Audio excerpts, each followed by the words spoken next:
Do not send on chat box. By default, everybody will be on mute except the panelist. And for any queries, any technical help, we have given few numbers. We are sharing that. You can call them anytime. We are also streaming this webinar on YouTube. And we may keep on sending some information on chat, so please be active on that and keep looking at that. So please use Q&A box for your queries. Thank you from my side. Thank you. Annapurna? Yeah, thank you and good afternoon to all of you. Once again, let me also welcome you to the Energy Transitions webinar. Can I have the presentation, please? As I have Laura Day Turner here, who has been a participant of the World Sustainable Development Summit. This webinar is the second pre-event that is being hosted as part of the summit itself and the discussions there. The summit series has marked 20 years in its journey, and over the past 20 years, the summit has brought together several luminaries to speak on this platform. As we all know, that this is the annual flagship event of the Institute, and we are very happy to have this discussion on energy transition on this platform. Many of you do, of course, know that the summit platform was instituted or initiated for looking at or focusing on the needs and challenges of the developing world as we grow. And this platform has certainly been a platform for exchange of knowledge, encourage initiatives which are collaborative and collective, and weave partnership across sectors. We have, as I had mentioned, had a plethora of luminaries, heads of states and governments in a platform that is initiated by a non-government organization. We've had 49 of them, and then several corporate business leaders and speakers and delegates over these 20 years. Given the current global health crisis, we have actually picked up the theme this year as redefining our common future, safe and secure environment for all. It, of course, overlaps with all the issues that we need to look at. And hence, we have taken this sensitive area to be discussing through now to February 2021. The WSDS 2021, which usually happens in the month of February of every year, will be almost similar in terms of content, but the platforms might vary given the current situation. So we're looking at a hybrid summit, partial on-site and virtual.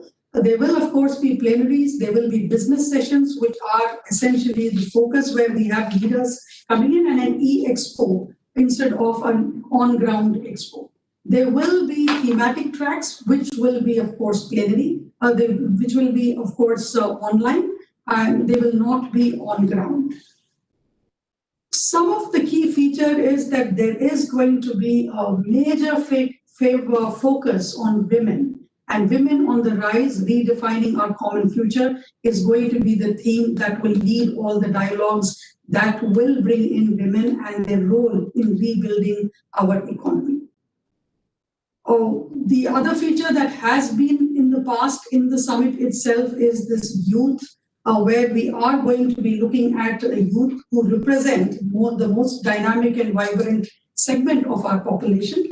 What we are planning to do is take their thoughts, ideas, and innovations that need to be valued, encourage them, and incorporate them in the ongoing policy dialogue.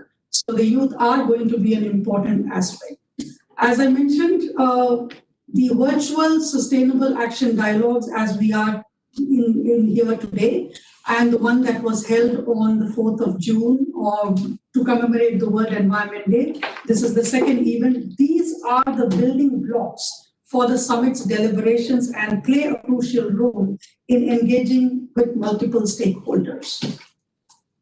There are a slew of themes that we have taken into account as we move towards February 2021. There are some of them, but we would request if we can have some more thoughts from the participants here, the speakers here. We would love to include them. This is not an exhaustive list. One of the special feature here is that what happens is that the WSDS 2021 is actually positioned at a very crucial point. We do have the discussions of the WSDS 2021, which could lead to the charter of to the COP26, which is scheduled in November. So what the WSDS 2021 through its discussions will be bringing together businesses, countries, and civil societies together. And what we are planning to look at is if we can collate an action program as we go ahead with these deliberations. The discussion points from each of the above interactions will be collated as the Charter of Action, as we said, which will serve as a reference document for all these different stakeholders. So in a nutshell, the discussions and deliberations of WSDS 2021, which will be held in February, leading to COP26, and then followed up again at the WSDS 2022, aims to extend its reach through closer engagement with national and international networks to bring home the looming fact that action now is an imperative. So we have, in the COVID times, brought together a series of action that can take us post-COVID, which is from February 2021 to February 2022. So thank you very much, and we do look forward to all of you joining us in these deliberations as we move ahead. Thank you. Okay. So we are waiting for the minister to join us any minute. I've joined you. Oh, how are you, sir? Such a pleasure. I'm fine. I'm fine. You can carry on. It is indeed a great pleasure. And sir, what we are doing today is looking at the kinds of structural changes and the changes that we would see in the electricity sector over the next 5 to 10 years. So we have under your leadership seen a structural change in the electricity sector over the last 3 to 4 years. I point out the fact that today the supply in the country, the electricity supply capacity in the country is much more than the economic demand. Quite different from what it was even 10 years ago. Every home is electrified, and we are very proud that under your leadership, we have now come to the point where no matter which part of the country you go, even in rural areas, homes are connected to electricity. We are very proud of the fact that energy efficiency now accounts for something like 5% of savings. So much so that a 5% savings and a 5% growth in the last year, we saw almost no increase in the electricity demand. Whether it is a one-time thing or whether it will change in the future is something that we will have to see. But I think the important issue is that under your leadership, we've been able to mainstream it into the economic activities of the country. We are also seeing that between 2015 and 2020, the amount of variable renewables, solar and wind, has gone up from less than 5% in 2015 to more than 10% in 2020. So what it shows us is that with a focus on implementation, you have changed the very nature, the very structure of the dynamics.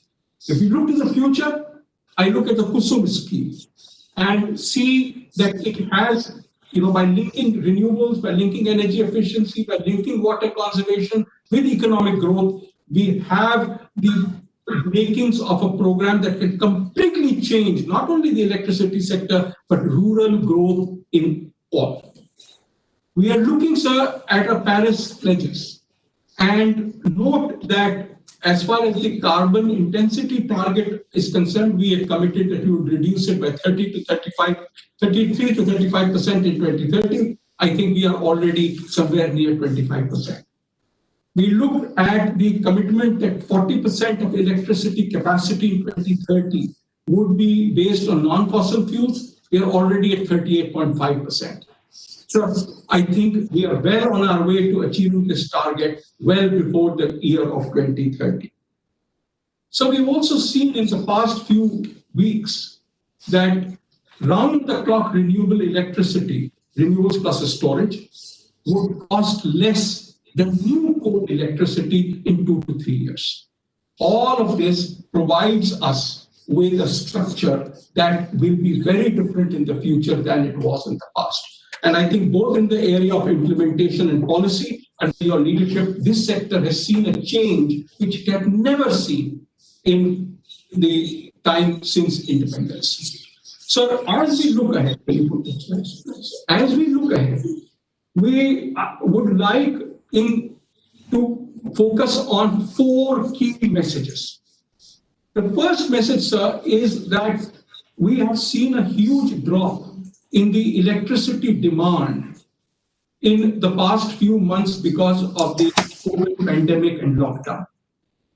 We expect that no matter how the recovery occurs, this will lead to a growth which is slower than what we had anticipated prior to the lockdown. We look at a demand which would possibly be anywhere between 5 to 16% less in 2025 than it was earlier. Why this huge range? Because it depends on which kind of recovery occurs. If we are able to have the kind of recovery that the Prime Minister has pushed through the economic recovery plans, we will probably have a 5% reduction.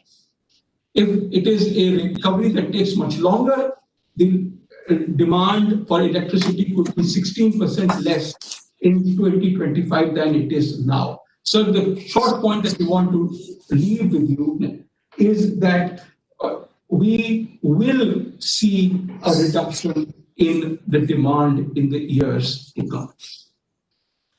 The second message, sir, that I would like to leave is that with these 2 new bids that were found through the Solar Energy Corporation of India tenders, we are looking at prices of round-the-clock electricity, which would be competitive with new coal power in the years to come.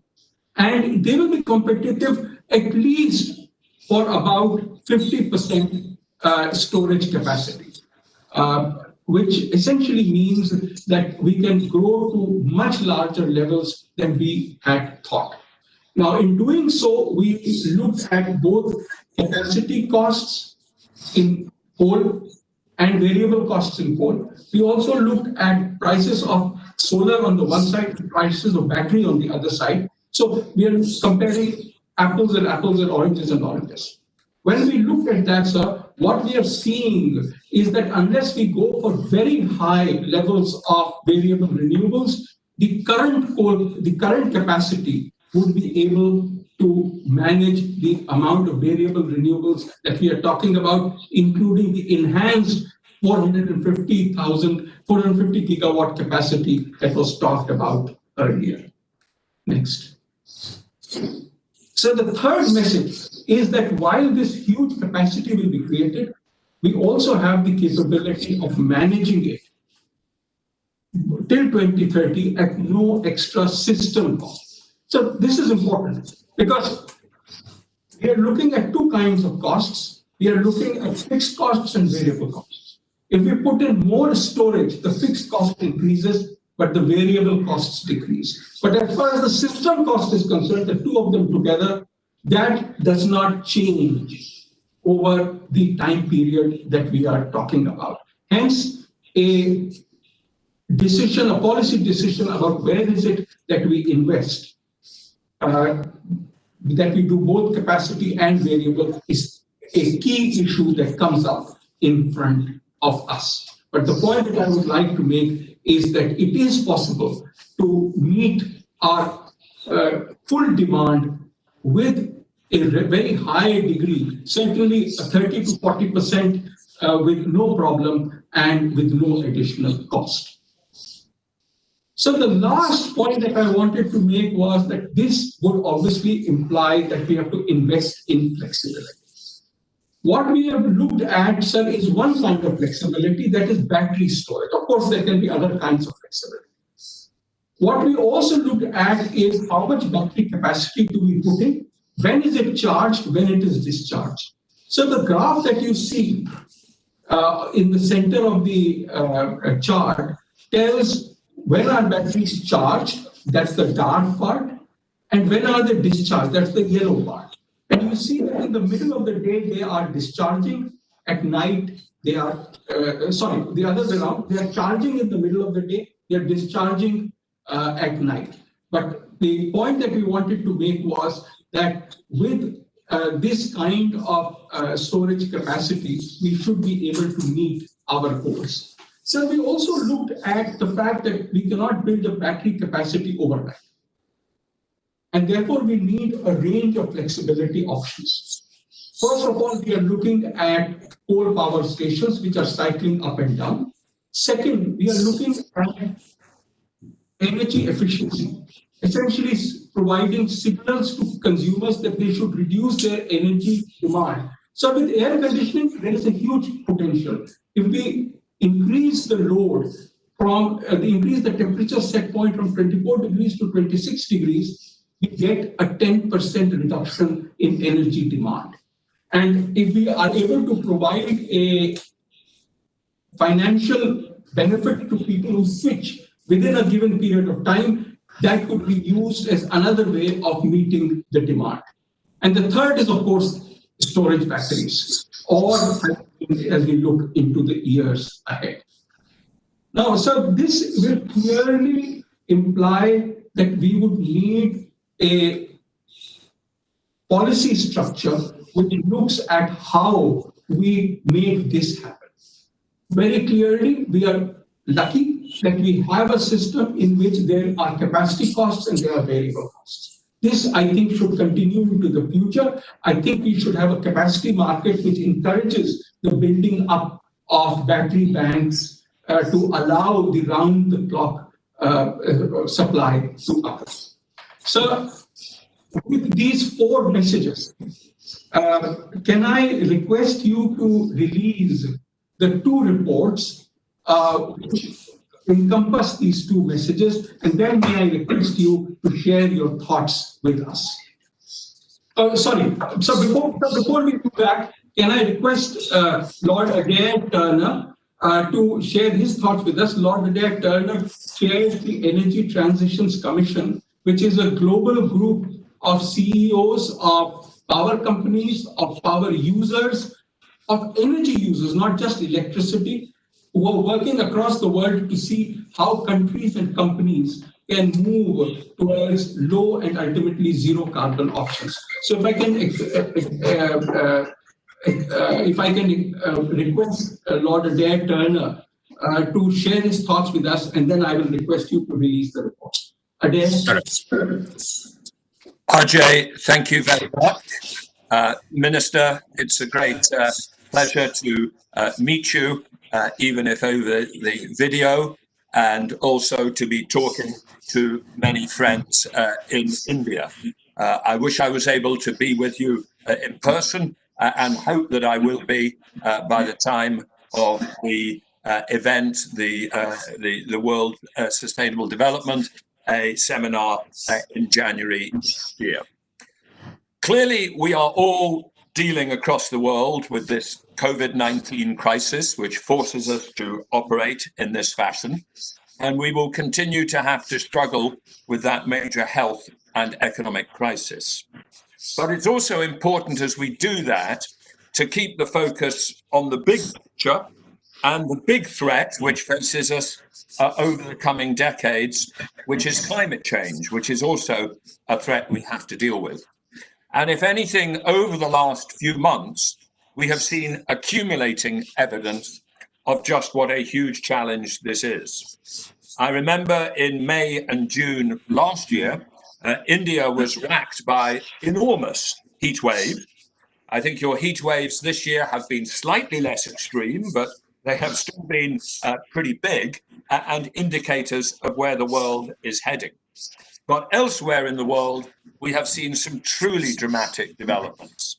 Northern Siberia, across the whole north of Russia, has been running a summer about 6 to 7 degrees higher temperature than normal. And that follows a winter in northern Russia, also many degrees above normal. We are seeing record levels of the melting of the Arctic ice. It looks like this will be a record year for melting Arctic ice. We are seeing massive floods in China, which can only be explained by climate change. And I see that you also have some recent floods in Delhi as well. So I think we have a very clear danger. That danger is a danger for the whole world, but I think it is a particular danger for India as a country where further increases in the summer heat really pose enormous dangers to human health, where further melting of the Himalayan glaciers pose enormous threats to water supply. So in the Energy Transition Commission, of which Ajay and I are the global co-chairs, we are a group of now about 40 companies and institutions, and it is growing month by month, who are committed to the idea that the world must limit global warming to a maximum of 1.5 degrees above pre-industrial levels, and that to do that, we will have to get the whole world to zero carbon by mid-century.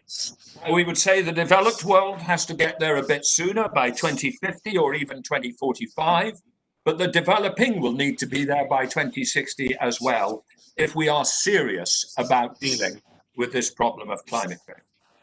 The good news is that we, broadly speaking, know how to do that technologically. We know what the technologies are, they are available, and the most crucial one is getting ever cheaper. The only way to build a zero carbon economy in India, in Europe, in America, in China, in anywhere, is massive electrification of the economy. Electrifying surface transport, electrifying as many aspects of industry as possible, and making sure that all of that electricity comes from zero carbon sources. But the great news is that the cost of zero carbon electricity has collapsed. Solar is down about 85% in 10 years. Onshore wind are down about 60 or 70%. Offshore wind, which is very important in the UK, is also now down about 60 or 70% in cost in the last 10 years. This has created a fundamentally new environment where the cheapest way to produce kilowatt hours of electricity is renewables. That is a cheaper way to produce kilowatt hours of electricity than coal or gas. The key problem is, of course, what to do when the wind doesn't blow and the sun doesn't shine. It is how do you deal with renewables in terms of integrating in the system? How do you provide flexibility? And the most crucial work that the Energy Transition Commission is doing this year at a global level and in China and also through TERI here in India is focused on this issue of the systems integration, of the balancing process. We know that it is absolutely technologically possible. And it's quite interesting to compare the different scenarios being presented for the future power system in Europe and to see what is agreed and where the areas of disagreement are. And those areas of disagreement sometimes reflect different starting points of different companies. I was with a major fossil fuel company, an oil and gas company, last week, and they have set out scenarios for a decarbonized European electricity system in which they believe that fossil fuels might continue even in 2050 to account for 20% of total demand, with that being entirely matched by carbon capture and storage. I have been talking to a renewable energy company in Europe who believe that the fossil fuel plus CCS element could be as low as 3%. But the point I want to make is there's an absolute agreement that renewables can go to 65 or 70 or 80%. The range of debate in Europe now about how much fossil fuels we technically need to balance the system is between the people who think it's as low as 3% and the people representing the fossil fuel industry who think that it's as much as 20%.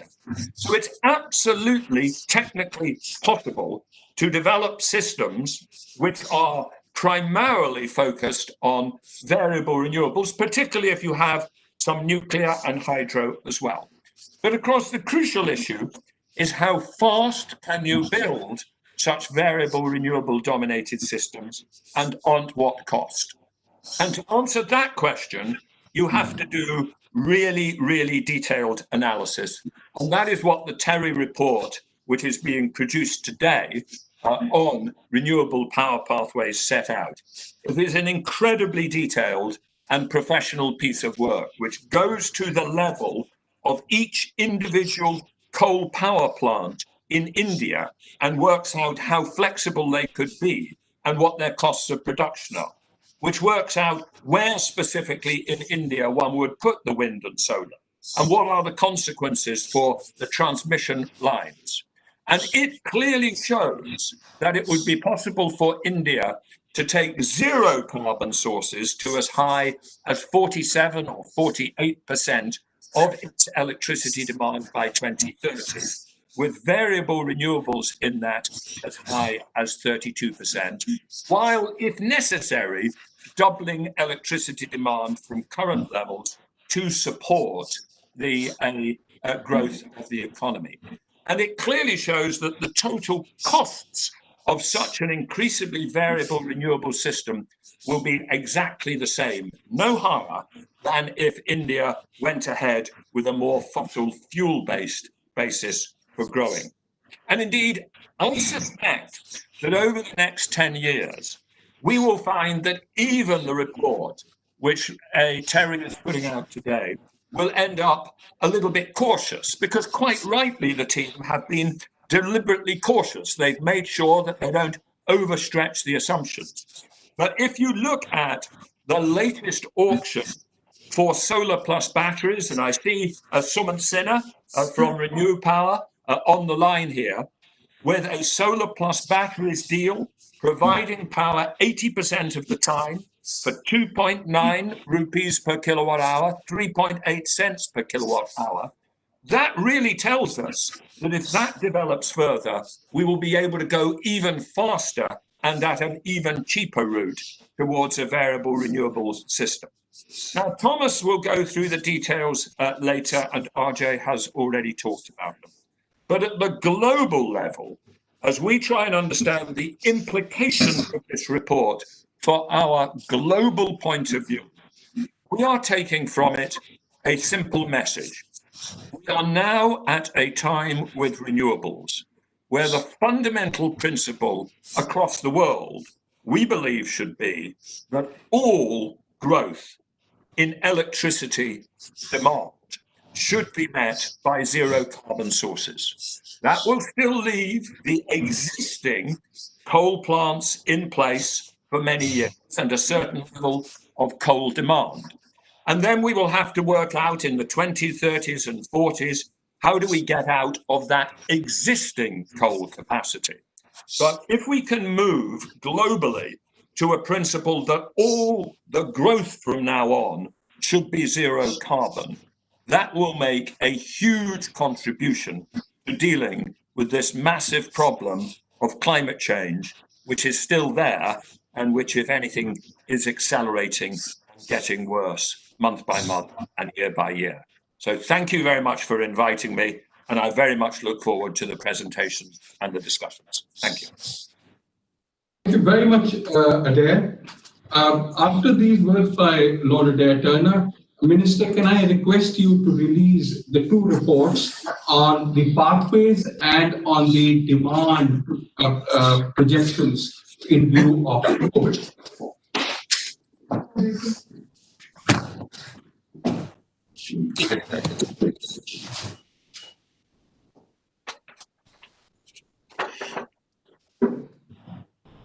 Thank you, sir.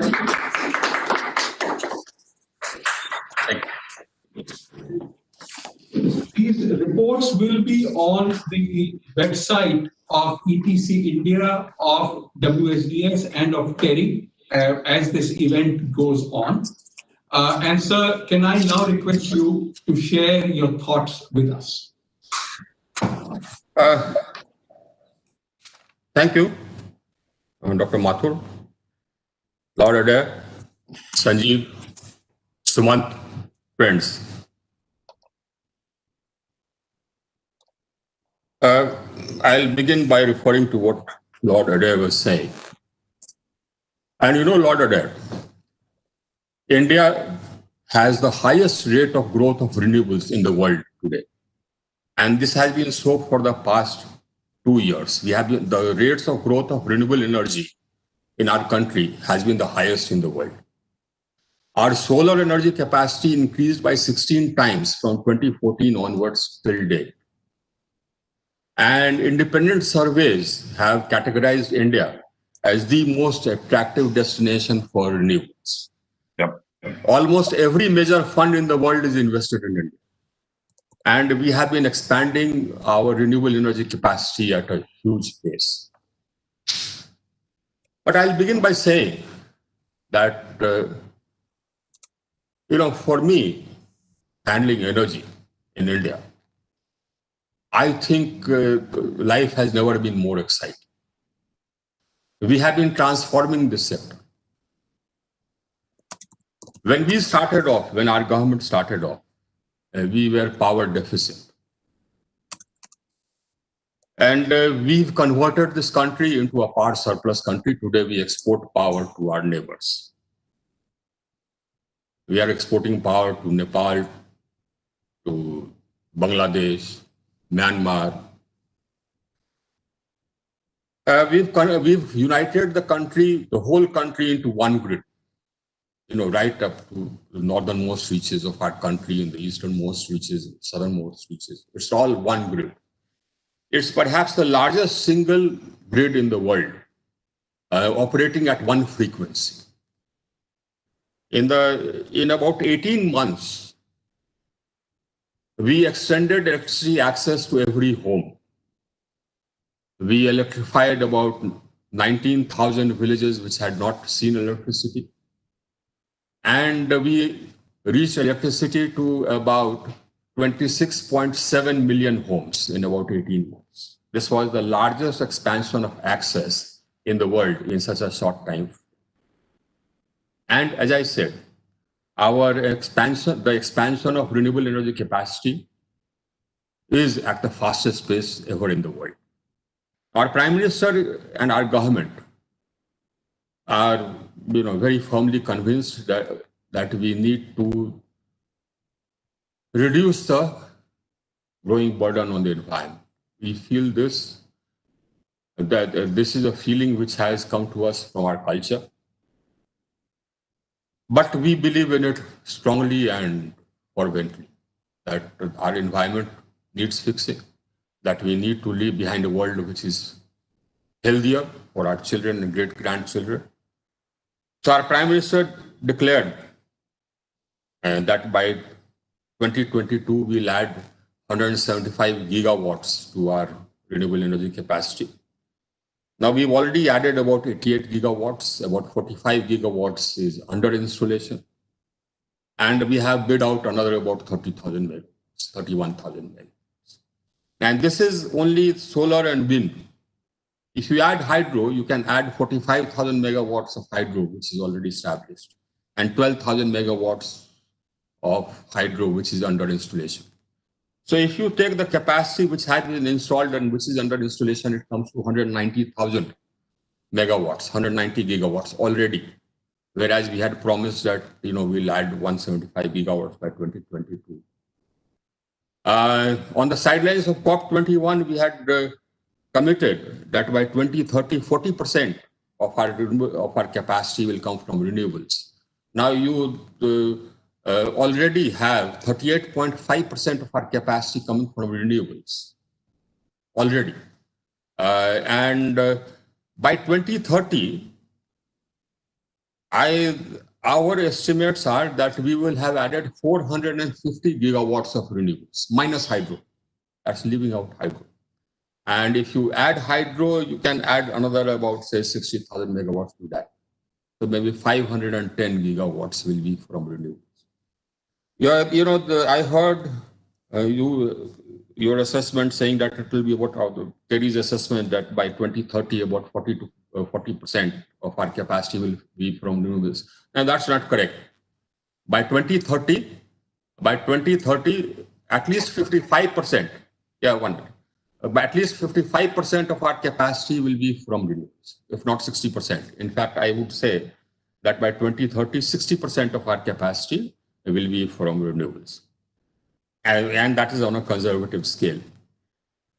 So for us, environment is a matter of religion, you can say, almost.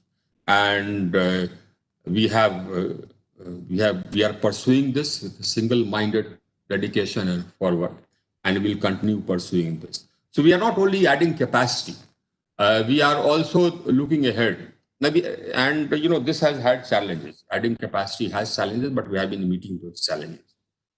The challenges have been, we have had to flexibilize. So flexibilization of our thermal capacity is going on. That program is going on. And we propose to flexibilize it to 55% in the first stage, something which is being recommended by TERI when I heard Dr. Mathu. But we propose to bring it down to 50%, that flexibilization. That's already happening. And gradually the flexibilization will be across the entire capacity. All our growth requirements are being met by renewables. The growth which you are seeing in the capacity, etc., is mostly renewables, and the growth in the demand is mostly being met by renewables. The balancing is available already. As I said, we have 45,000 megawatts of hydro, and we have about 4,000 megawatts of pumped hydro. And another thing which we are doing as a strategy is that for every bid now we are adding renewables. And our bids are now going to be more and more hybrid plus storage. So we had a bid, and so we are experimenting, and we'll keep experimenting, and we are innovating, and we'll keep innovating. So we have now a growing capacity of floating solar, which we find to be more efficient. We had a bid for renewables for meeting the peak hour demand, which is in the evening and early morning. And that bid was also very competitive. We finalized it, about 1,200 megawatts. And then we had a bid for 400 megawatts for round-the-clock power, which again was very competitive. And we'll be coming out with more and more bids with storage added. So we are going to contribute to bringing down the price of storage. So we'll bring it down because we are a huge market, and we'll add storage to every bid. So the prices of storage are going to come down. The only thing which we'll be doing is, right now we are inviting people to come and manufacture batteries in India. And after some time, we will set up a tariff barrier so that batteries manufactured in India can be used. So that is something we'll be doing. That is something which we are doing also for solar cells and modules. Otherwise, we found that because of our huge capacity expansion which we are doing, some of our neighboring countries were dumping solar cells and modules, and at prices which did not even meet the cost of manufacture. So we levied safeguard duty. Now we are going to levy customs duty in order to prevent that dumping. We had a similar experience with our steel industry. Again, we had to levy safeguard duties, etc., to prevent dumping from our neighbor up north. Similarly, we have been facing dumping from our neighbor up north insofar as solar cells and modules are concerned from China. But we have put safeguard duty in place, and we propose to put customs duty in place. So this huge expansion of capacity will continue.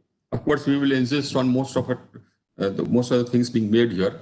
In wind, we have also already manufactured about 80 to 90% all the components. We are exporting from here. We are also exporting some solar cells and modules, but that capacity enhancement is happening. And we already have about 7,000-8,000 megawatts of capacity expansion going on. But as I was saying, we are innovating. We are adding new types of,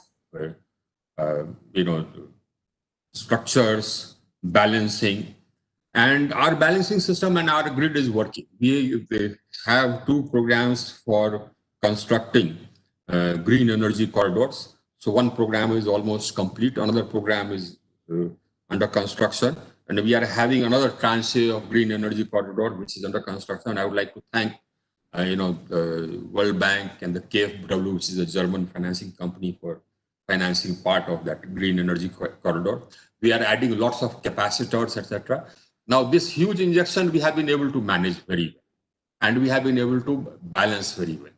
All our grid dispatchers are now experts at balancing. We have not had any disruption. In fact, there was a challenge when the Prime Minister announced that on a particular date, we will switch off all our lights and light candles as a mark of respect to all the people who are fighting corona, all the doctors and the nurses and things like that. And we had a dip of almost about 40,000 megawatts in just about 9 minutes.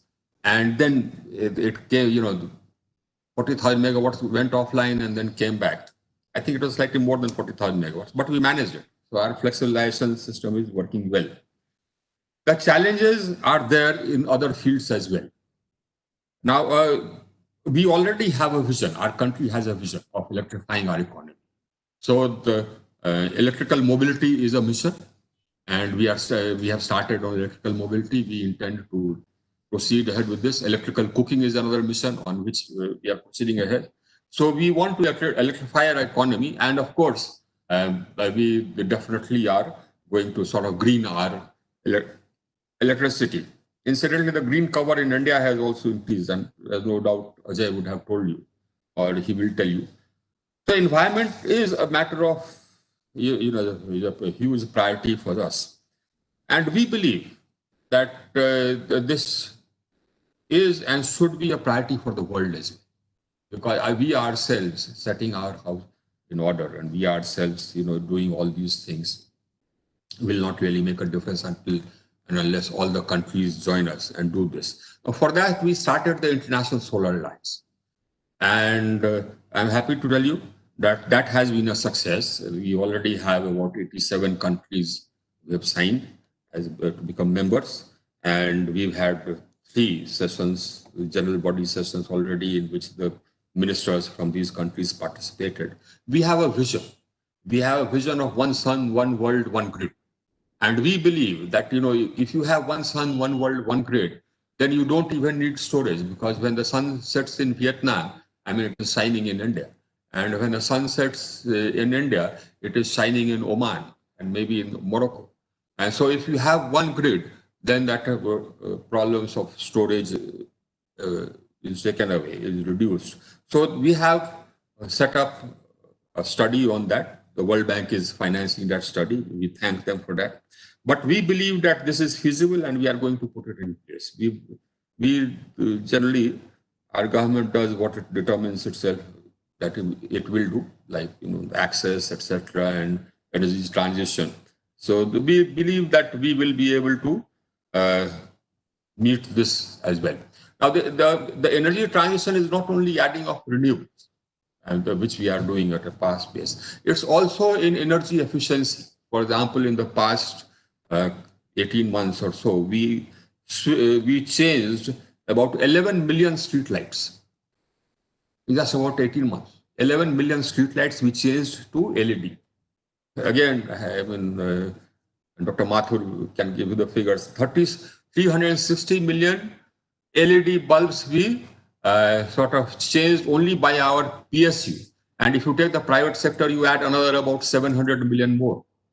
So that's about 1,000 million pieces already gone out. The CO2 emissions, we have a program for increasing energy efficiency in industry. Now, the first cycle of that resulted in savings of about 8 million tons of oil equivalent. And the second cycle has resulted in savings of about almost 9 or 10 million tons of oil equivalent. Then we are already on to third, fourth, and fifth cycles, whereby we make all our energy, all our industries, major industries, energy efficient.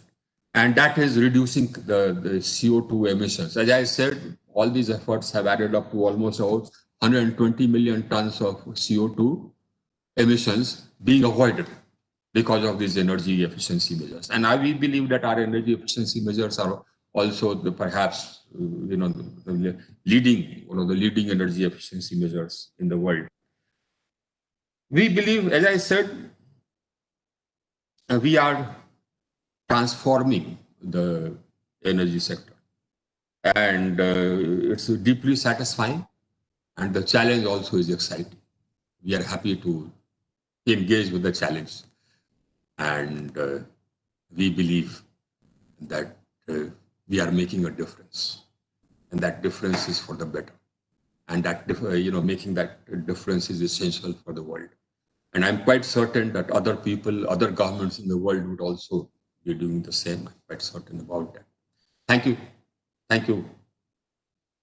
Ajay? Right. Yeah. Want to particularly want to say that we look forward to your leadership as this change happens. Ajay, one or two things I forgot to touch upon. Sure. One or two things I'll just touch upon that.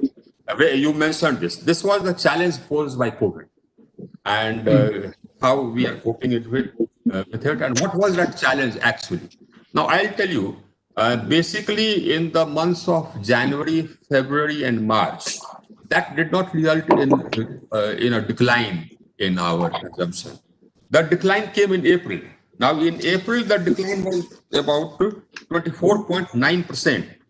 If you take it in terms of megawatts in demand in April. And in May, the decline was 9.1%.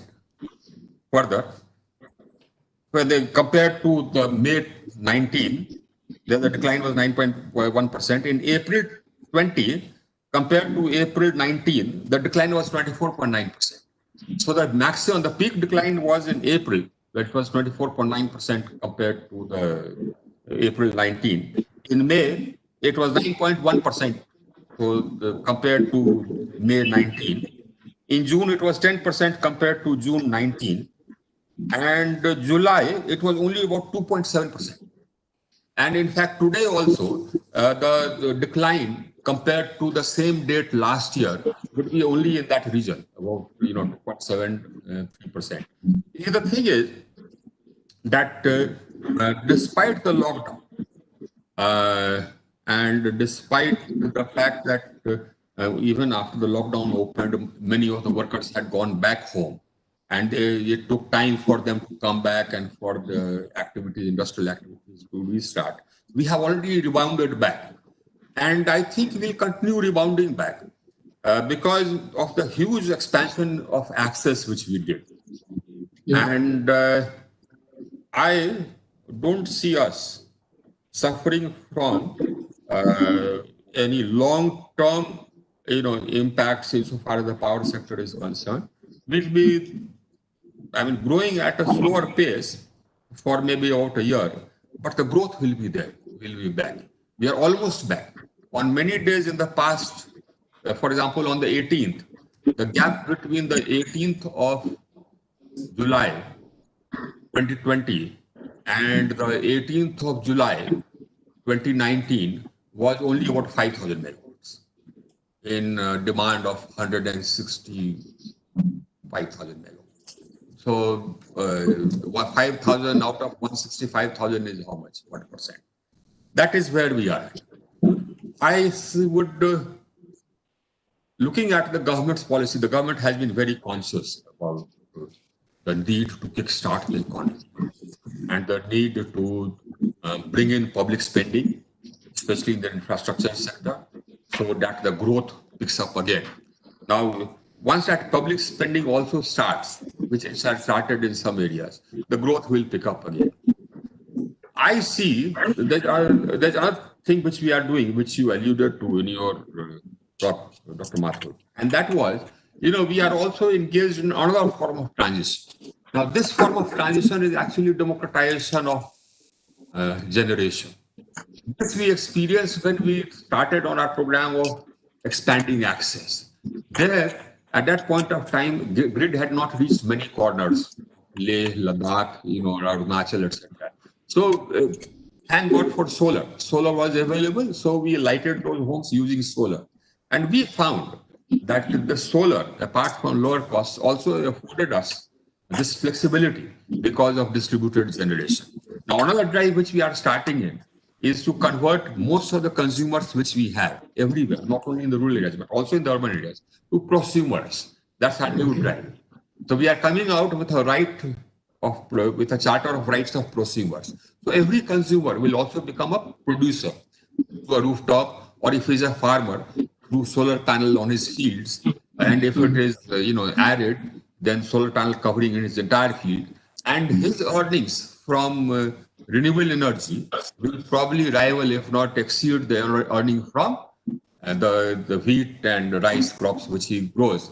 We found that even if the farmer just leases out his land, his barren land, suppose his land is arid and barren, and if he leases it out per acre, his income can go up to almost 67,000 rupees per year, which will be more than what he'll earn if he were to grow rice on it. Similarly, we are going to digitalize agriculture. And we've started this program of Kusum, under which we are going to solarize every single piece of irrigation equipment which the farmer has. That means all the pumps we solarize. That is another movement which is happening. So the farmer becomes a producer.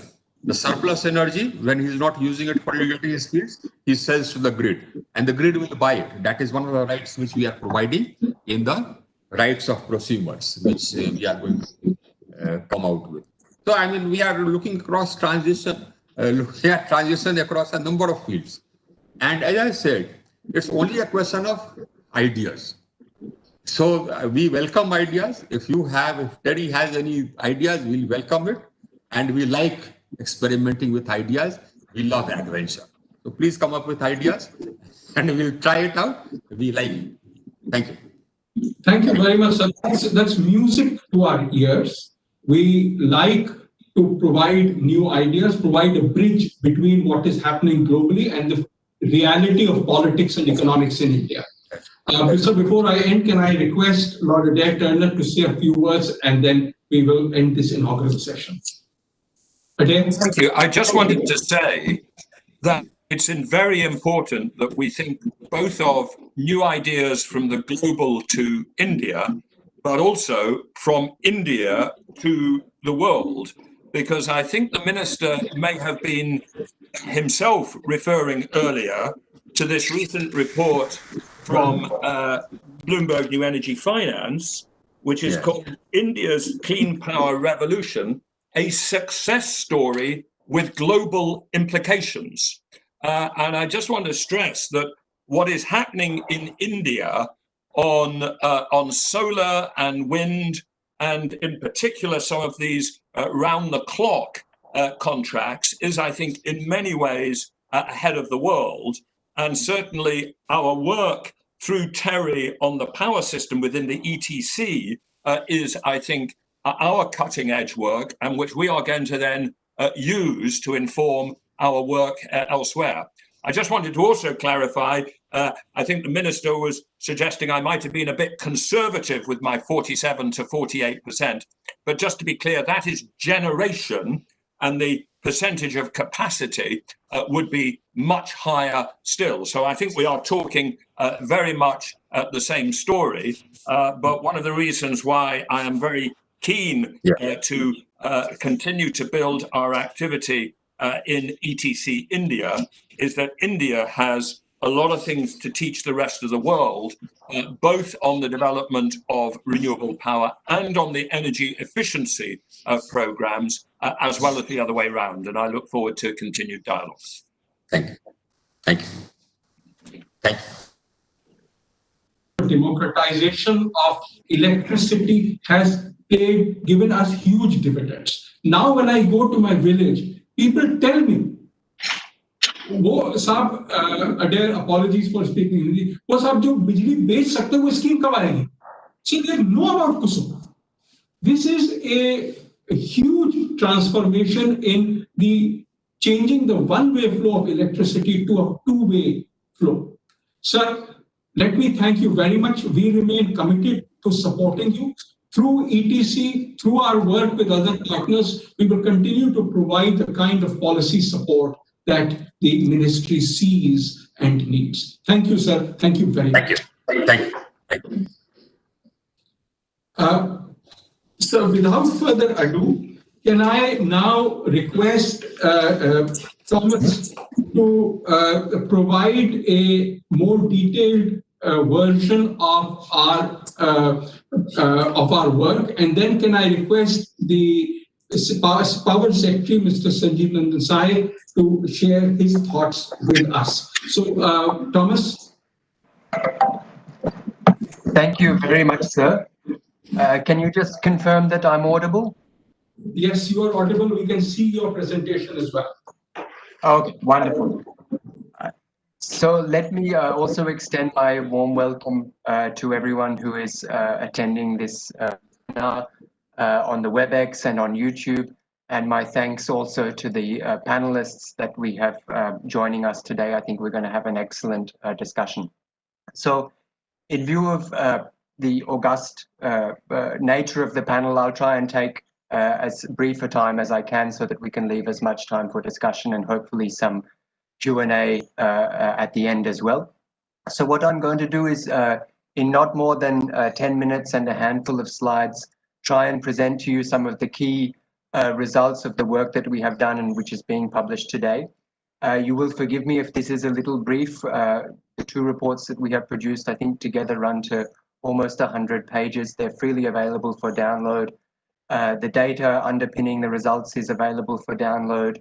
We've built a dedicated website where you can visualize the results and get a sense of the scenarios that we have developed. So I will just try and give a flavor so that the panelists can react as well, but I'll try and be quite brief. So can I ask the team to turn to the next slide, please?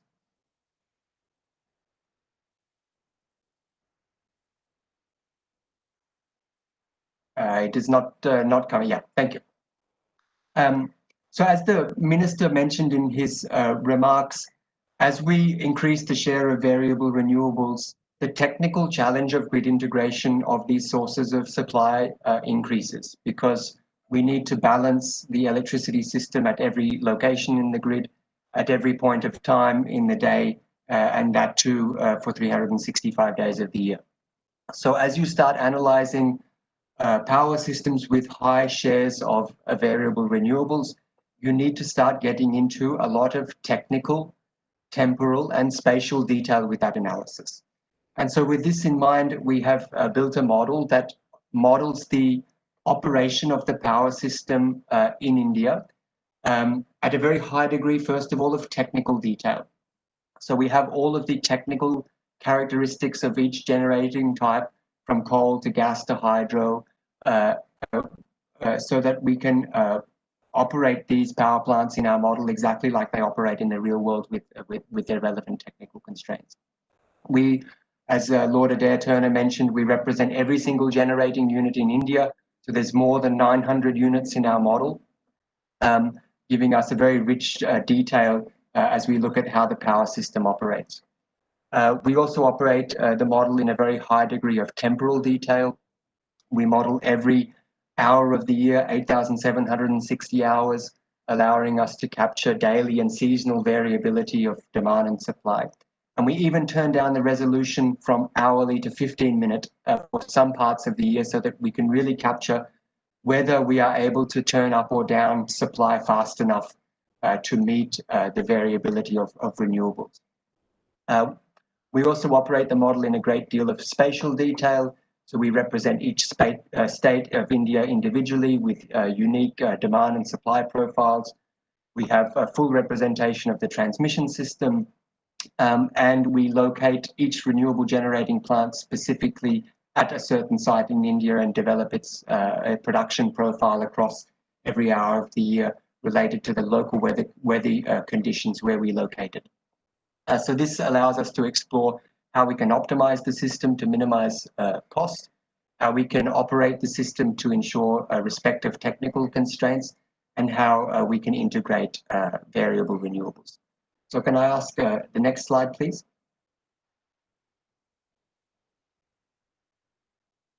There is just a little bit of a lag. Yeah, there we go.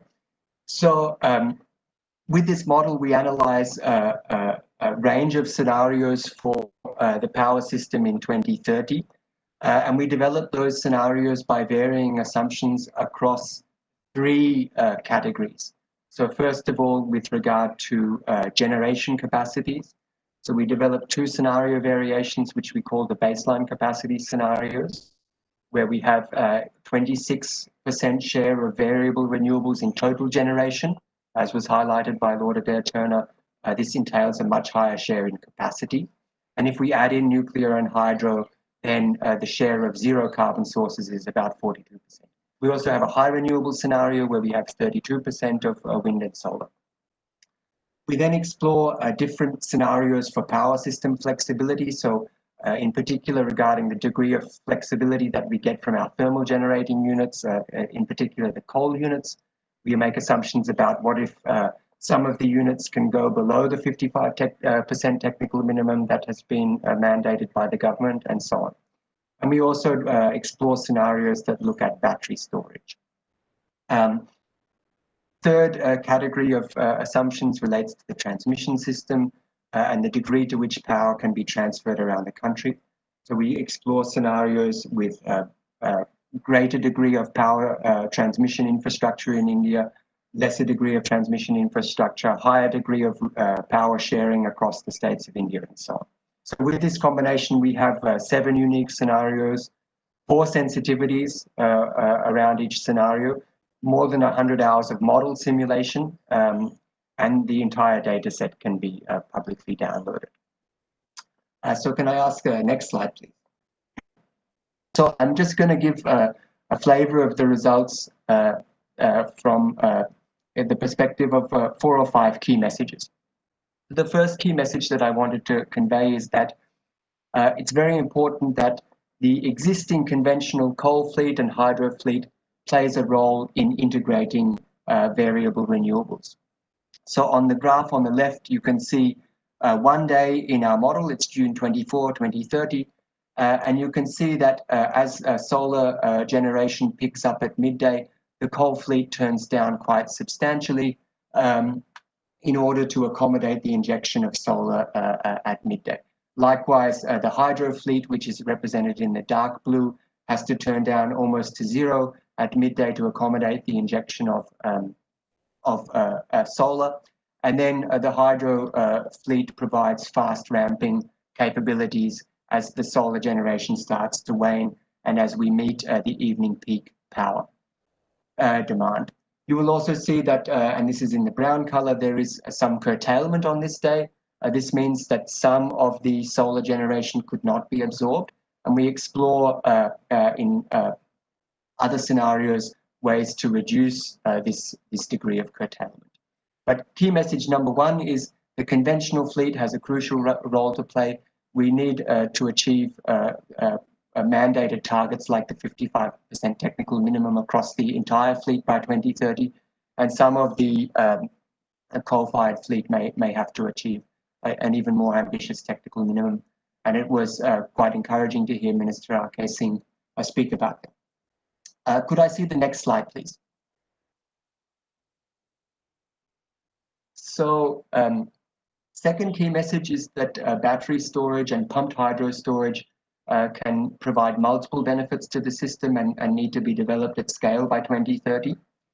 So on these 2 graphs, I've picked one day in 2030 in our scenario with high renewable energy and no battery storage. The day is April 11. And you can see on the graph that the shaded area in the azure color, the light blue, which is curtailment, is quite large. So we are not able to absorb this degree of solar energy at midday. And this is essentially because we're not able to turn down the coal fleet anymore at midday. We've reached the technical minimum, and we need to have a certain amount of coal online and ready to generate in order to ramp up and meet the evening peak. And this means that we curtail solar generation instead of absorbing it into the grid. But if you compare this to the chart on the right, you can see that that Azure bump is now much less. It has been filled in with solar that is being absorbed into the grid. And the big difference is that you have that dark gray area underneath the zero of the y-axis. And this is essentially the battery facilities that are charging at midday and then discharging at the evening peak time. And you can see that in the purple on top of the stack there. So we see a number of advantages for battery storage. They reduce renewables curtailment, in particular solar. They reduce the aggressiveness with which the coal fleet needs to be cycled up and down. So there's substantial cost savings in terms of wear and tear on the coal fleet, the additional fuel costs of more aggressive cycling, and so on. And so batteries provide a lot of opportunities to save costs as well as integrate more renewables into the system. Could I ask, please, for the next slide?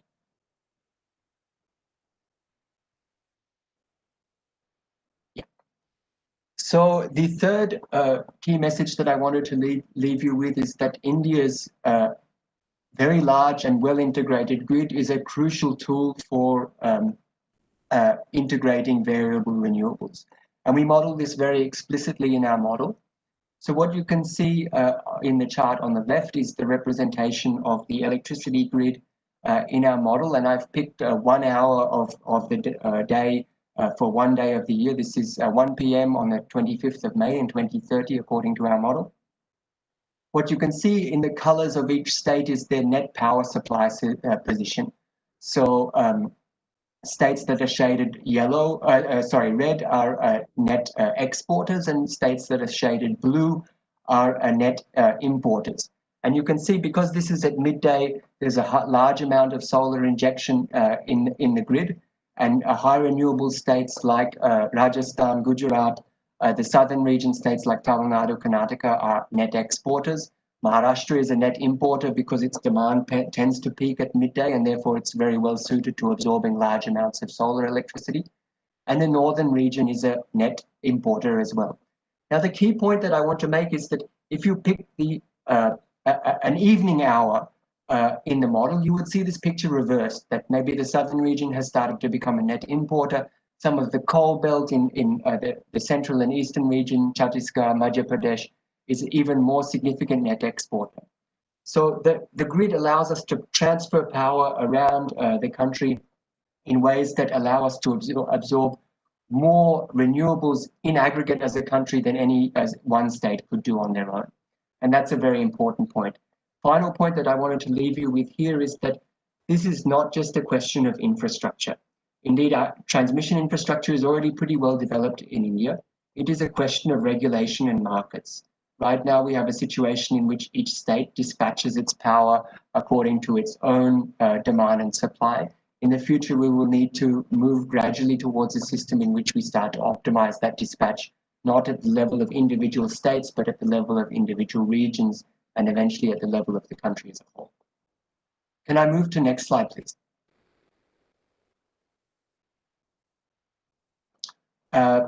I think Dr. Mathur has already, in his introductory slides, gone into this, so I will not spend too much time on this. Just to say that the study that we have done also takes a keen look at the issue of costs. So you can see here on the left-hand graph, on the horizontal axis, every scenario that we run, and the model output in terms of fixed, variable, and total system costs. And as Dr. Mathur mentioned, the high renewable energy scenarios prefixed HRES are, generally speaking, more expensive in terms of fixed costs. And this is essentially because there is more generation capacity in these scenarios. Whereas they are less expensive in terms of variable costs, because renewables have zero marginal costs. And so the more renewables that you have in the system, the less you have to dispatch high marginal cost sources of supply. And if you sum those two, you get the total system costs of generation. And as Dr. Mathur pointed out, these are, to all intents and purposes, equal across a moderate to versus high renewable scenario, because you have this counterbalancing effect of high fixed costs versus low variable costs in high renewable scenarios. This does not mean that certain actors within the power system will not have to bear additional costs, and those costs need to be compensated. So, for example, the coal-fired power plants who are required to become more flexible, that will have additional costs in terms of their operational costs, and those need to be compensated for appropriately. It is just that those additional costs at the level of the entire system are compensated by a reduction in costs in terms of the dispatch of high marginal cost conventional sources of supply. So next slide, please.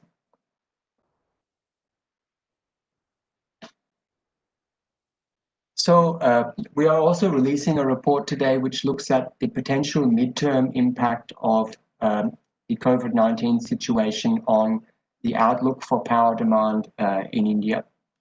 And this is obviously an area where there is a lot of uncertainty. The epidemic is still ongoing. It's very hard to see today what will be the economic impact in 1 year, 2 years, 3 years, 4 years. But we felt nonetheless that it is a very important issue for us to start thinking about.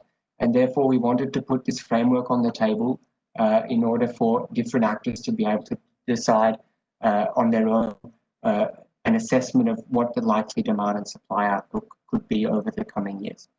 So the key point is that it is now widely expected that we will see GDP contract in absolute terms in this year, and certainly by an amount that we have not seen over the last 40 or 50 years. We would probably have to go back to the oil crisis in the 1970s to see a level of GDP contraction that we will be seeing this year. Now, even if we presuppose that the economy will rebound in the following year with a high rate of GDP growth, it is important to understand that that high rate of growth will be occurring on a smaller base because the GDP has contracted this year. And even if we suppose that that higher than trend rate of growth continues into the following years, it is not necessarily the case that we will catch up to the level of GDP that we have been in 2025 because in a scenario without the COVID-19 epidemic. You need several years of above trend growth in order to catch up with the trend level of growth prior to a recession like India will experience. So if we take this into account, we have put on the table some forecasts where we see electricity demand down by between 6 and 17% by 2025. I want to stress this is not in absolute terms relative to today. It is relative to a counterfactual in which the COVID-19 epidemic did not occur, and GDP growth and electricity demand continue to grow as per the pre-COVID-19 trend. So it is absolutely true that power demand will continue to grow, but because we have investment decisions that have been taken with understandings of a rate of growth and a level of midterm demand that we might have expected before the pre-COVID-19 crisis, it's very important that we update our midterm expectations in light of this crisis. And that is why we have put on the table these forecasts. We've deliberately gone for a wide range of scenarios, which you can see on the graph on the left. The results are freely available for download, so different actors can look at a range of scenarios and get a sense of the possible corridor of potential outcomes. And we will be updating these forecasts in the coming months as we get more and more information about the possible impact of COVID-19 on the Indian economy. I'll stop there, and I look very much forward to the discussion. Thank you, Thomas.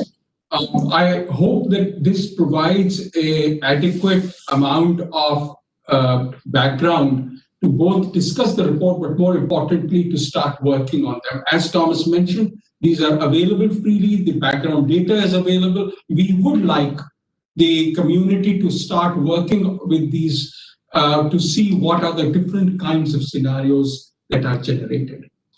We obviously see a huge impact on both the demand side and the supply side. And it is my pleasure to request Mr. Sanjeev Nandan Sai, the Secretary Power, to request him to share his thoughts with us. Mr. Sai.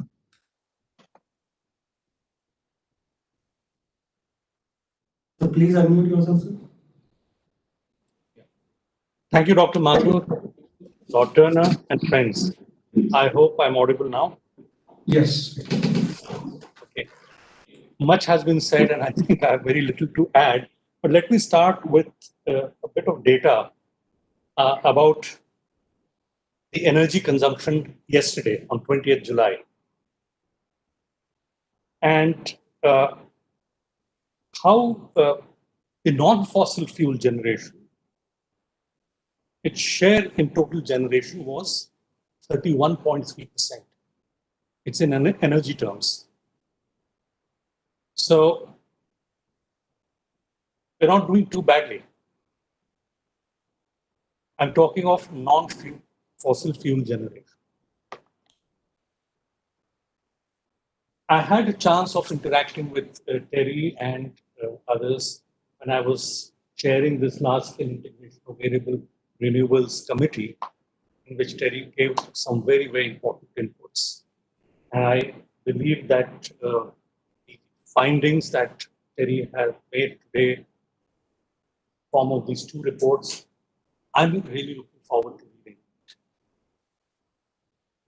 But some of the key issues, as I gather, is the whole question of integration and how do we move forward with renewable energy generation and its integration, the costs, the policy parameters, the policy requirements that need to be made.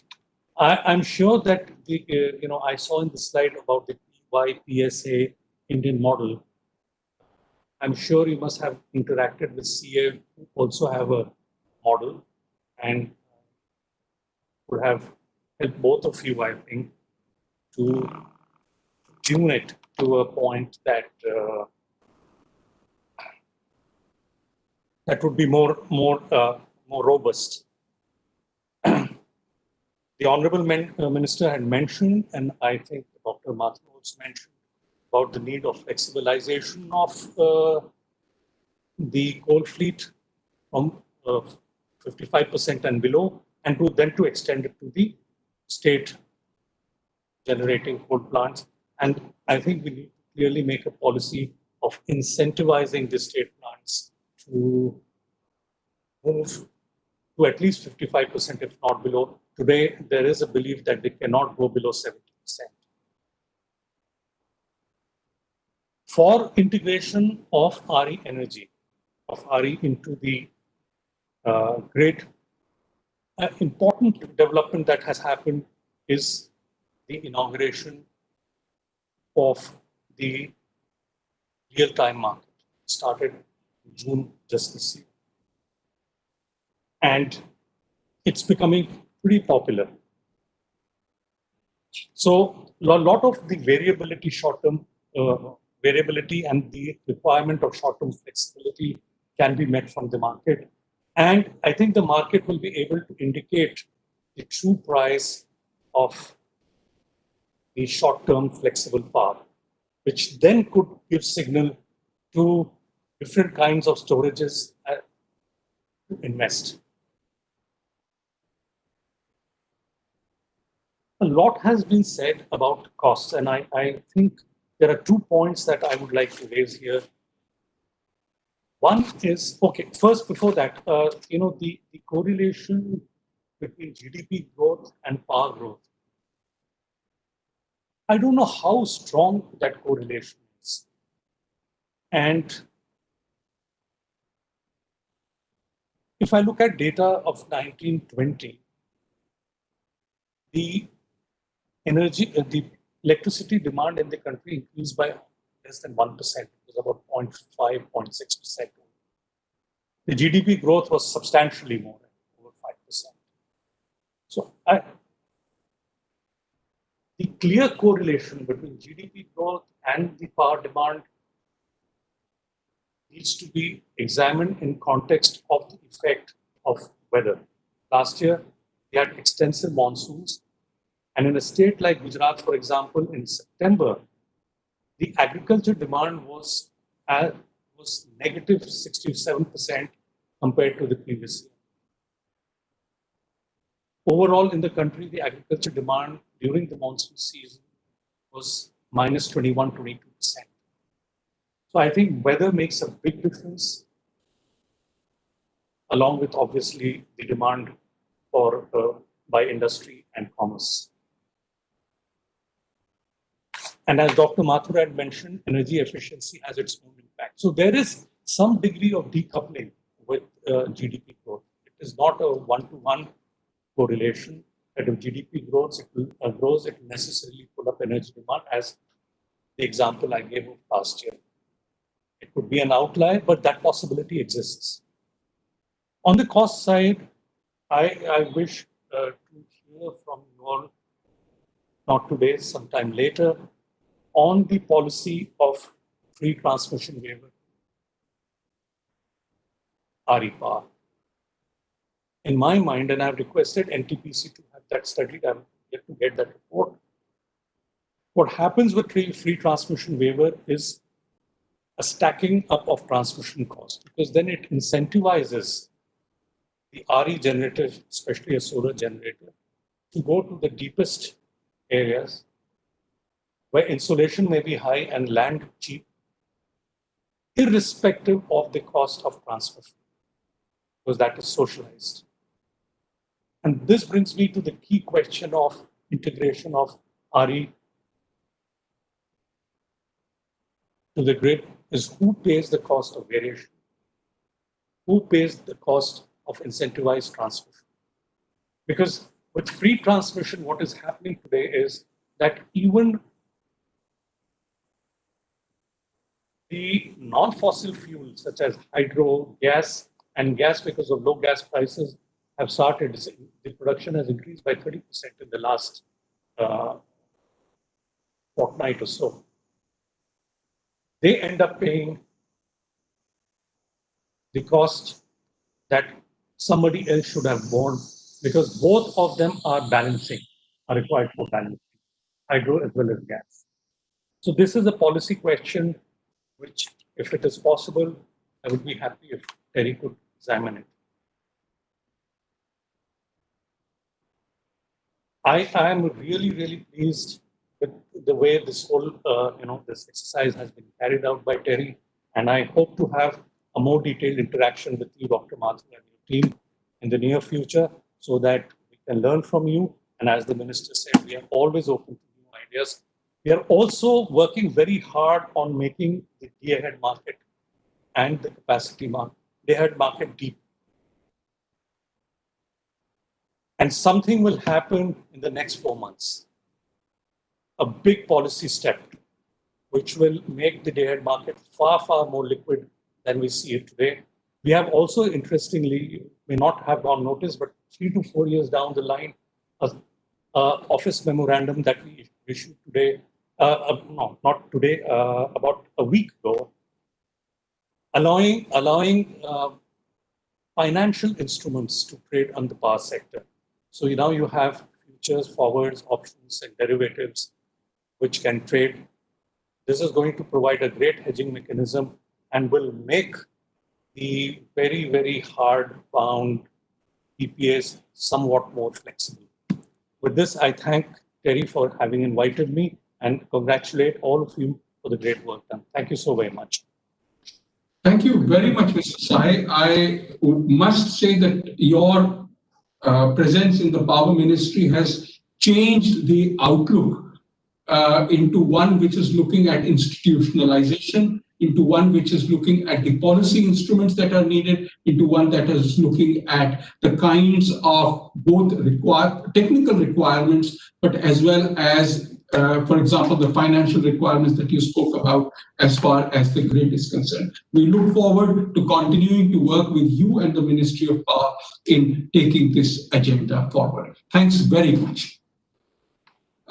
We now move to a panel discussion. Thomas had very conveniently presented key messages as far as the two reports are concerned, and I have great pleasure in welcoming Mrs. Neerja Mathur, a former chairperson of the CEA and a former member of the Joint Electricity Regulatory Commission, Mr. Suman Sinha, the chairman and managing director of Renewable, Incidentally, Sumant and Renew is the company that has put in the successful bid in both the peak hour renewable energy supply tender and in the round-the-clock renewable energy supply tender.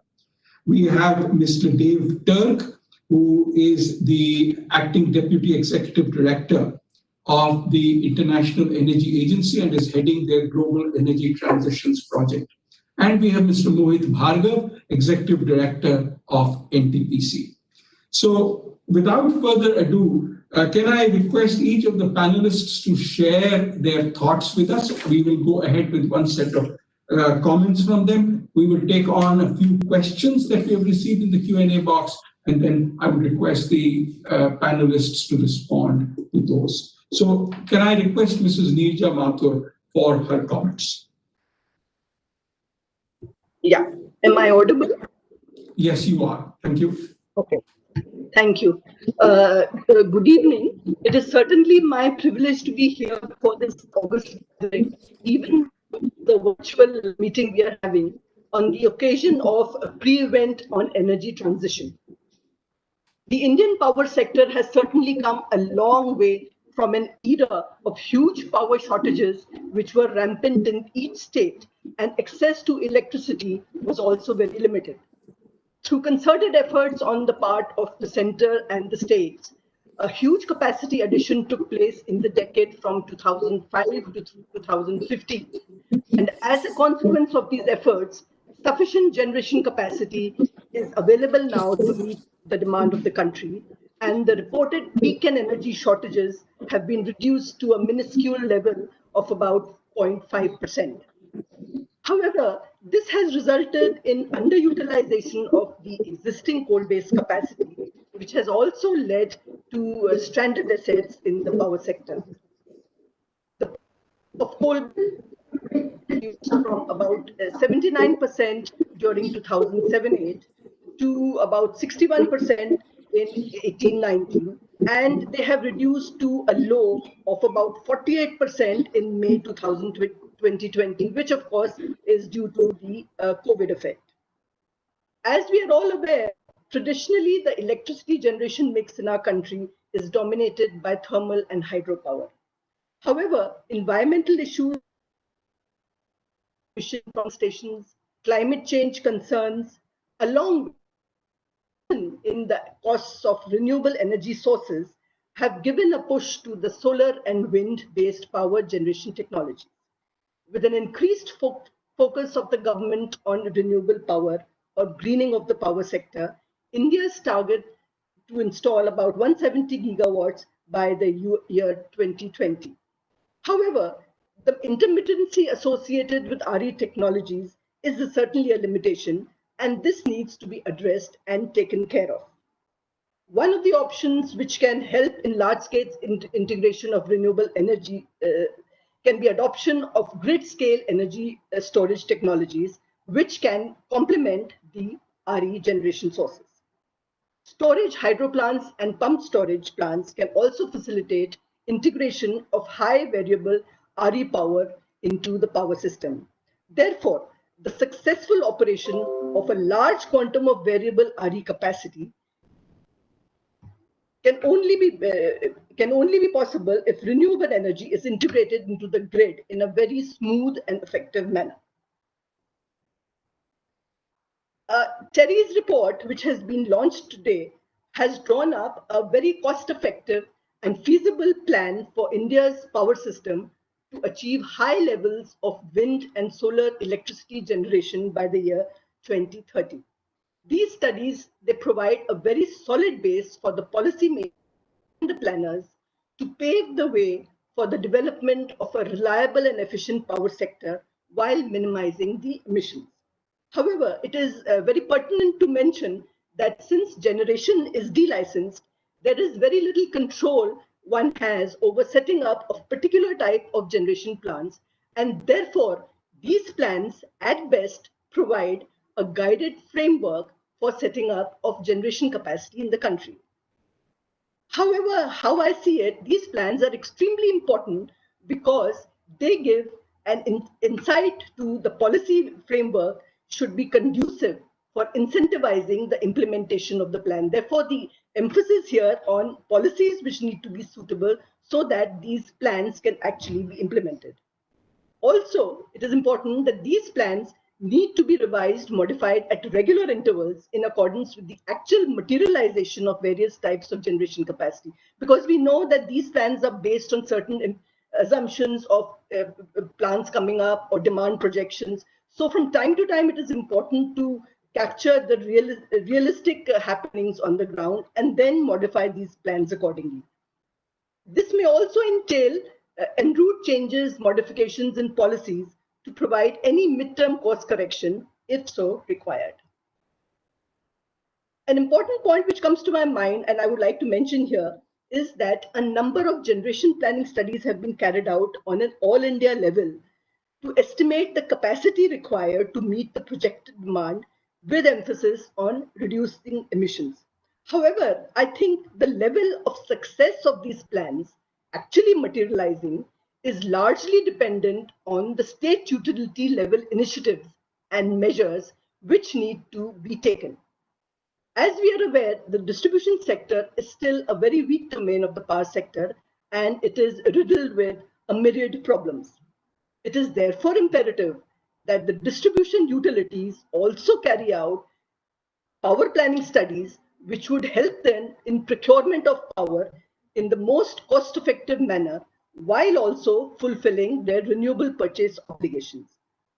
This exercise would involve a robust system of state-level demand projections, short-term in a chronological manner as well as long-term. Therefore, thereafter, once this is done, a least cost option of power procurement needs to be evolved so that in the short-term power procurement from its own generation or purchase from the market can be done corresponding to the projected demand on an hourly basis. Since the generation basket now has a prominent component of renewable power, which is non-dispatchable in nature, the utilities experience the additional challenge of forecasting the renewable generation from these plants on an hourly basis. Earlier, they had the task of projecting the demand, but now, along with projecting the hourly demand, they also have to project what the renewable generation would be like. This certainly requires expertise, which has already been developed by a number of states, while some states have yet to gear up their forecasting techniques. Demand response is also an effective tool to flatten the load curve. Another challenge is to have adequate balancing capacity with fast ramping up and ramping down capabilities for complementing the infirm renewable power. Grid-level storage technology is a feasible solution for this purpose. However, the cost of round-the-clock renewable power needs to be brought down to competitive levels. It is certainly heartening to note that recent developments, they do point towards availability of reasonably priced round-the-clock renewable power. And as I hear from the previous presentations, that it should be available in about 2 years' time. It is often said that power planning is not only a science, but it is also an art. Therefore, the thrust of acquiring power planning techniques like capacity building and proper training is very important. It is important that each distribution utility should have a dedicated unit comprising of adequate manpower who are trained in respect of various aspects of power planning and procurement. This includes the area of demand forecasting, techniques of forecasting solar and wind generation, and economic principles to enable cost optimization of the power purchased. Since power purchase is a major portion of the average revenue requirement of any utility, its optimization would certainly have a very favorable impact on the tariff of the distribution utilities. I'm sure TERI is suitably poised to handhold the state utilities in training their manpower in the areas of economic dispatch and hourly operation planning with a view to minimize the overall costs incurred.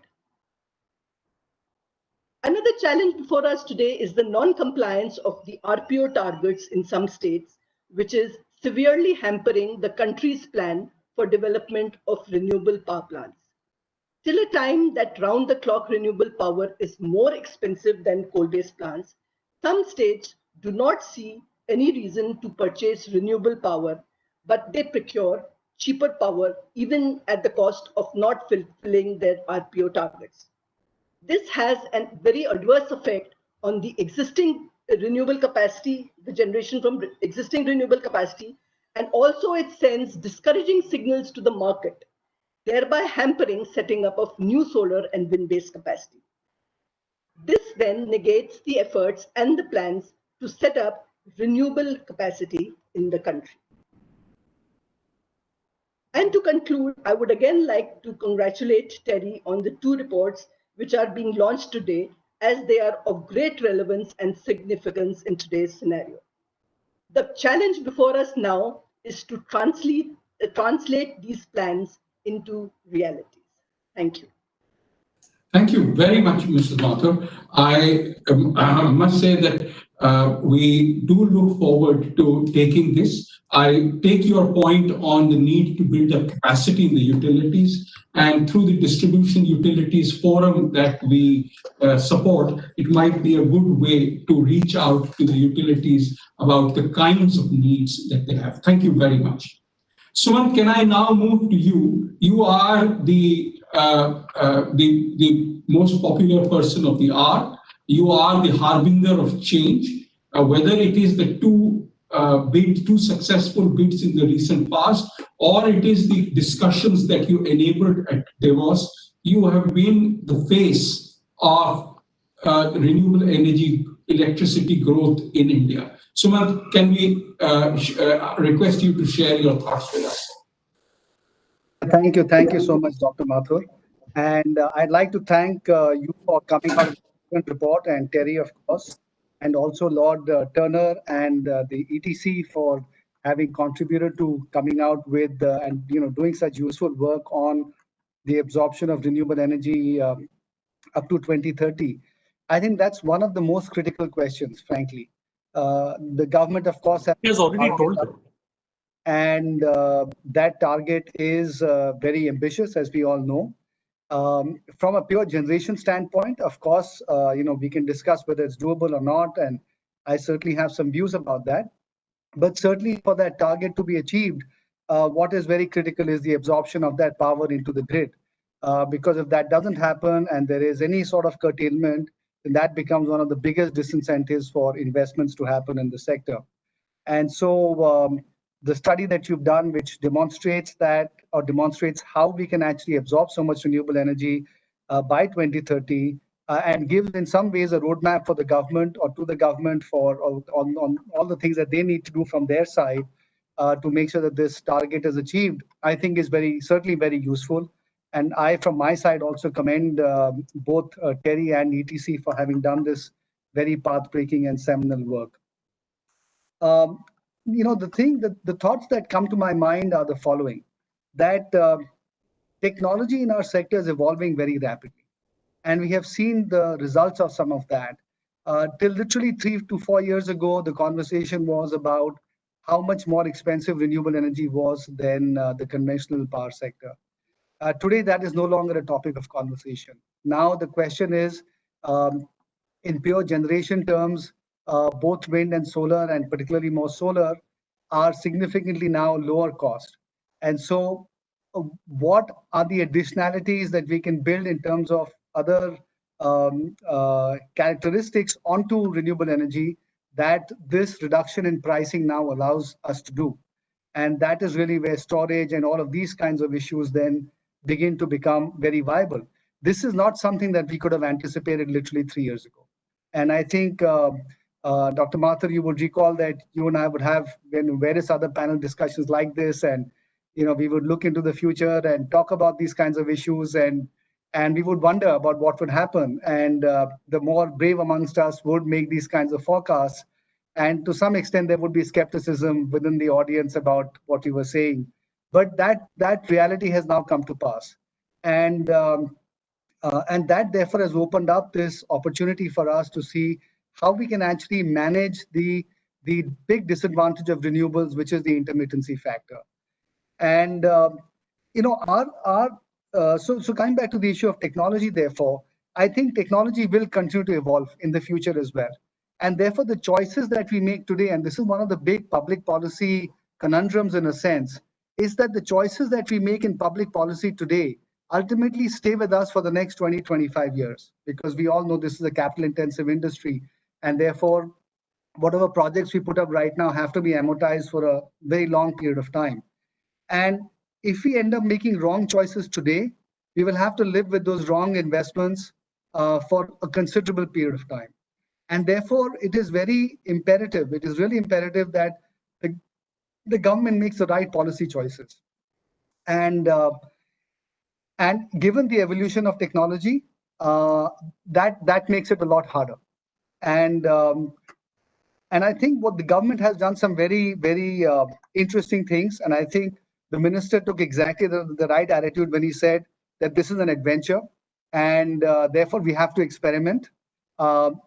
My only submission there would be experiment as wisely as is possible and experiment in small measure.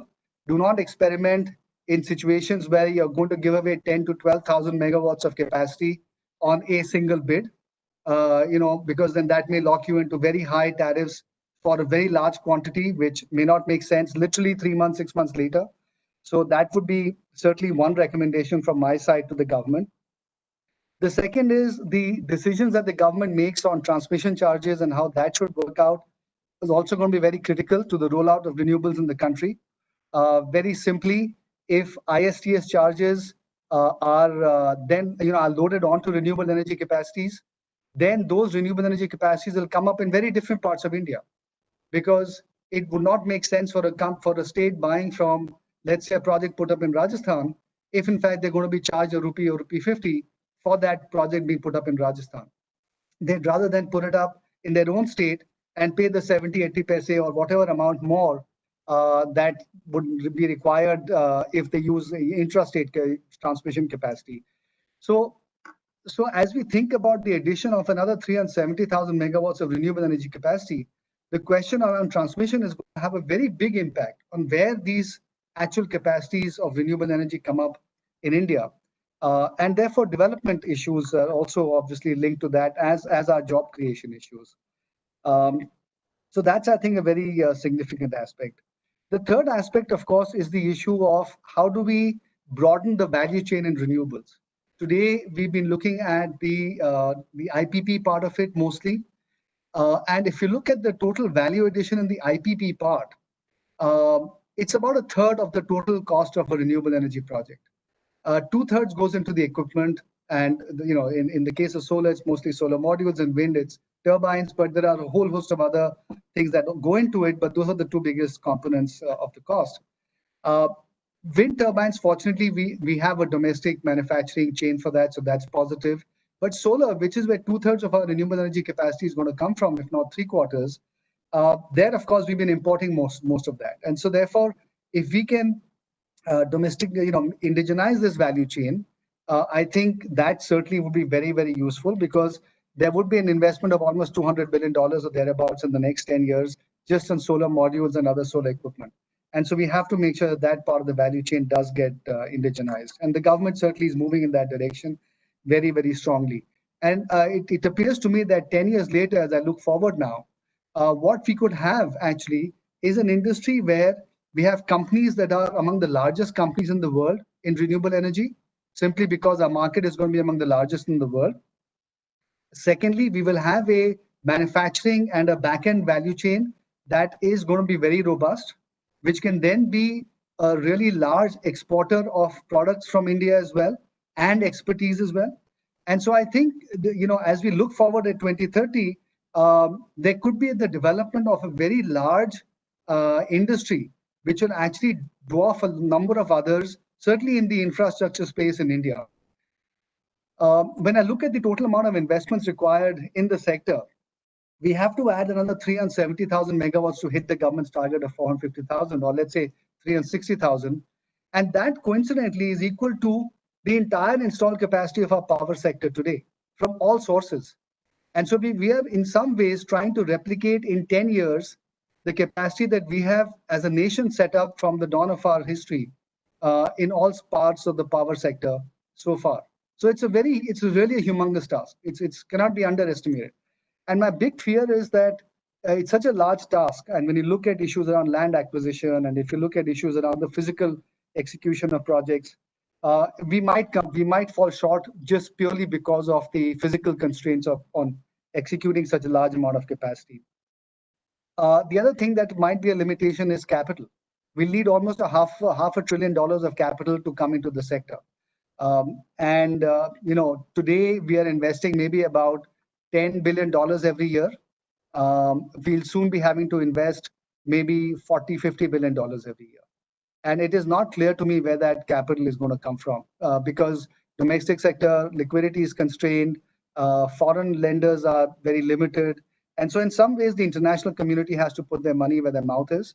And if they feel that India is in fact ground zero for the energy transition and for climate change issues, then we need to have a lot more capital coming into the Indian renewable energy sector.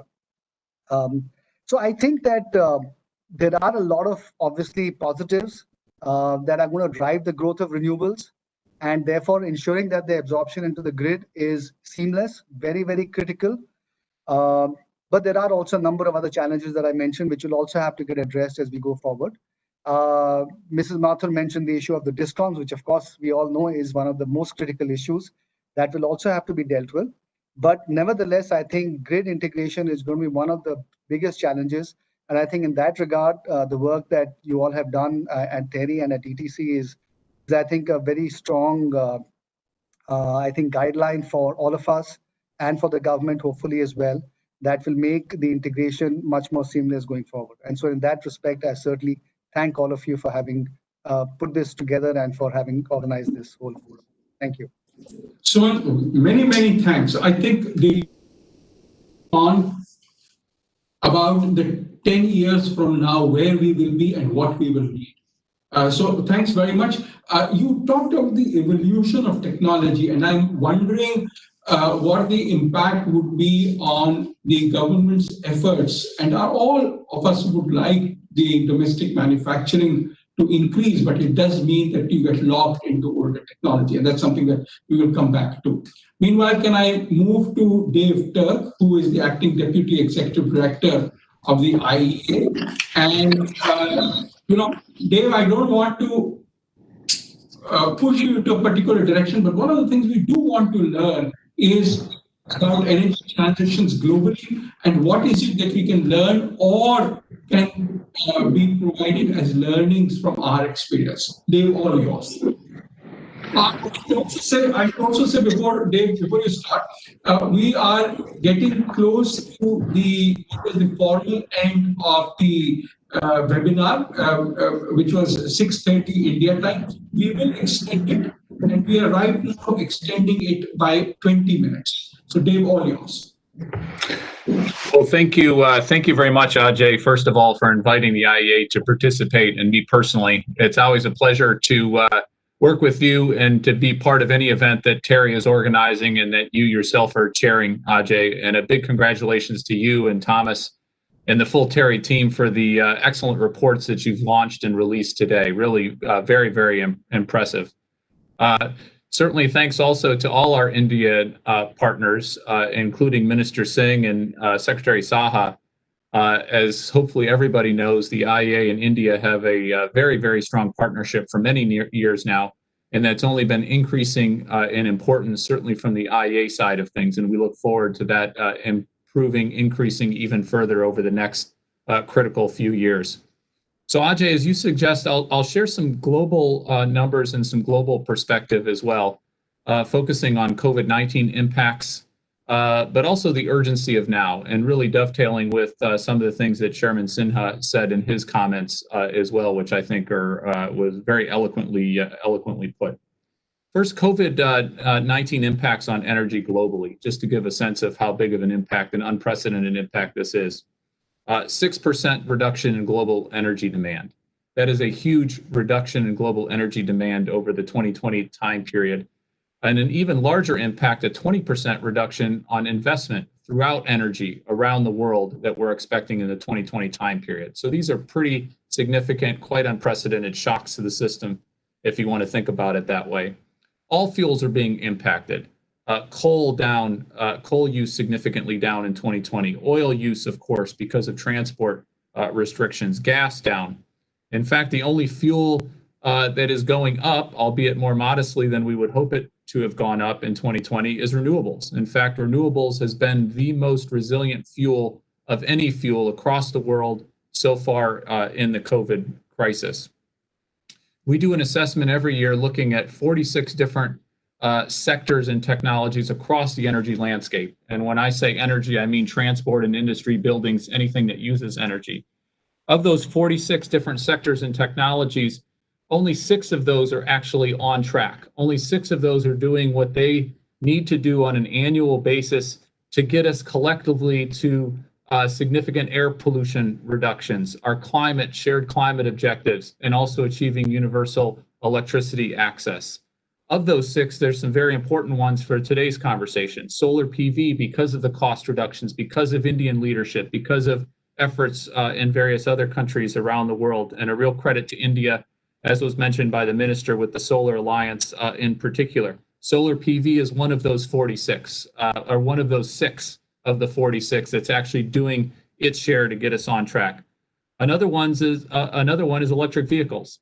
Electric vehicles had a banner year in 2019, 2.1 million new electric vehicles on the streets. But even in 2020, electric vehicles are outpacing their internal combustion rivals in this time period so far in 2020. So some significant progress, at least in a few areas. But overall, we've got a lot of challenges. We've got a lot of challenges globally if we're going to have the kind of clean energy transition at the pace, at the scale that we need to in order to achieve our shared objectives. But there's also opportunities in this time. This is no doubt a time of significant challenges, health challenges, jobs challenges, economic challenges around the world, but also some opportunity here as well. And let me explain what I mean by that. As governments dig their way out of recession, as governments look to promote jobs, build livelihoods, rebuild livelihoods as well, there will be a once-in-a-generation opportunity to also accelerate clean energy systems of the future, to build towards the future, the clean energy future, as opposed to just building back to the energy systems that we had previously. We've been doing a lot of work at the IEA. We put together something called our IEA Sustainable Recovery Plan.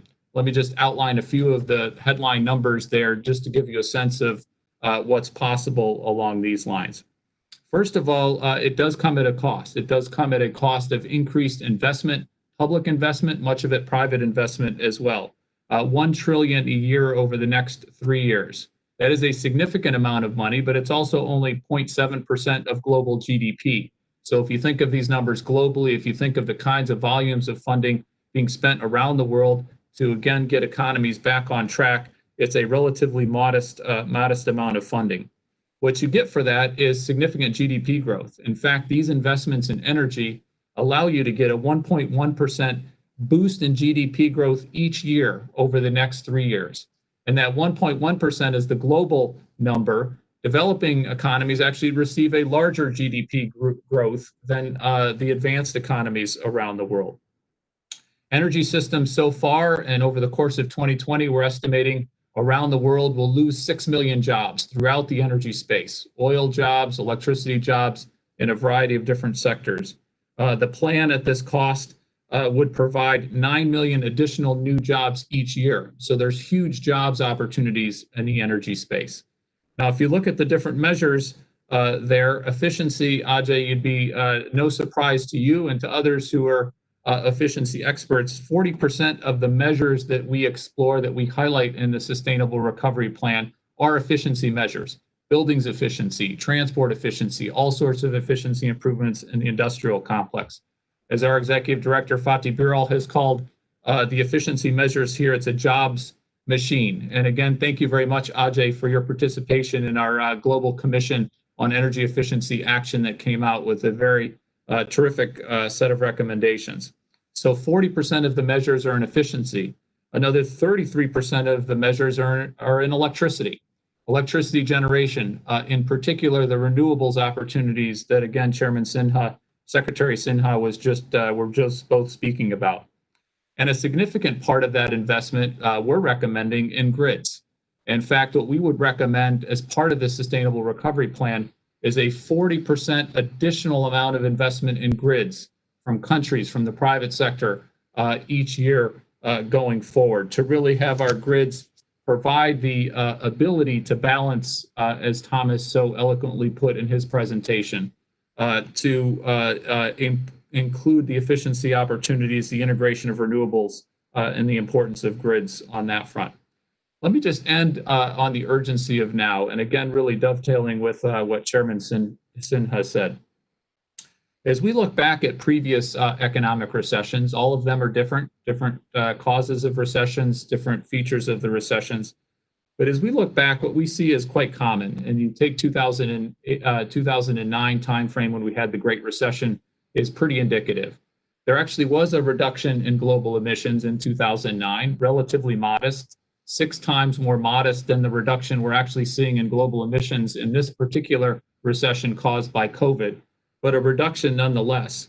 But what we saw was governments around the world not taking advantage of the opportunities as they spent their economic stimulus dollars, as they spent their economic recovery plans.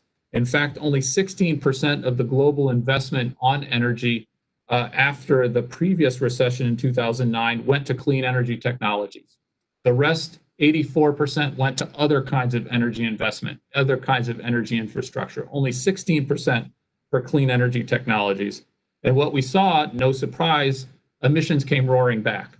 So we had a temporary drop in emissions during the recession as the global economy contracted a bit, but emissions came roaring back in 2010, 2011, the steepest increase, the overall largest absolute increases we've ever seen. So the question before all of us, policymakers first and foremost, but others of us, can we learn from history? Can we do something different in 2020? Can we take advantage of this opportunity during this horrific time period we're all experiencing as governments, as private industry spend to get economies going, to get jobs back up and running? Can we structurally adjust? Can we build towards those clean energy systems of the future that we've been talking about today, and that the 2 reports, Ajay, that you and your colleagues have released as well? We've put together a plan. We're very eager to work with partners, including TERI, including in the Indian government, to do whatever we can to ensure that we do take advantage of this window and opportunity. We have it before us for 2019 to be the definitive global peak in emissions ever because of the reductions we've seen during this recession. But we can't have those emissions come roaring back. That will be a wasted opportunity in a world that we're running out of opportunities on that front, certainly from the climate side of things. So again, Ajay, thank you for having the IEA participate. It's always good to be partnering with you on anything. And we very much look forward to working with TERI, the government of India, and all the key companies and other stakeholders to try to do whatever we can to help the cause from the IEA side. Thank you, Ajay. Thanks very much, Dave. It's always wonderful to have you personally and the IEA with us. You provide an international view, which we greatly value. Many, many thanks. Finally, as our 4th panelist, we have Mr. Mohit Bhargav, the Executive Director in NTPC. And I think it is significant that many, many, many years ago, the National Thermal Power Corporation became NTPC. And Mohit, all yours. Thank you, Dr. Mathur. I hope I'm audible. Yes, you are. Okay, thank you. Thanks a lot. And it's good you mentioned that NTPC used to be National Thermal Power Corporation. And yes, we did change that about 15 years ago. And it's actually also a sign of times that we changed that, because our foray now is not only restricted to thermal, we are looking at all sorts of energy sources, renewable in particular.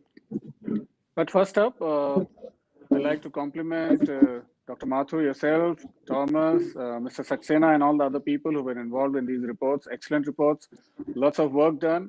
I'm sure this will be useful. And as Thomas mentioned, that I think we'll keep on getting updated versions as well, because these are dynamic things and we need to keep updating.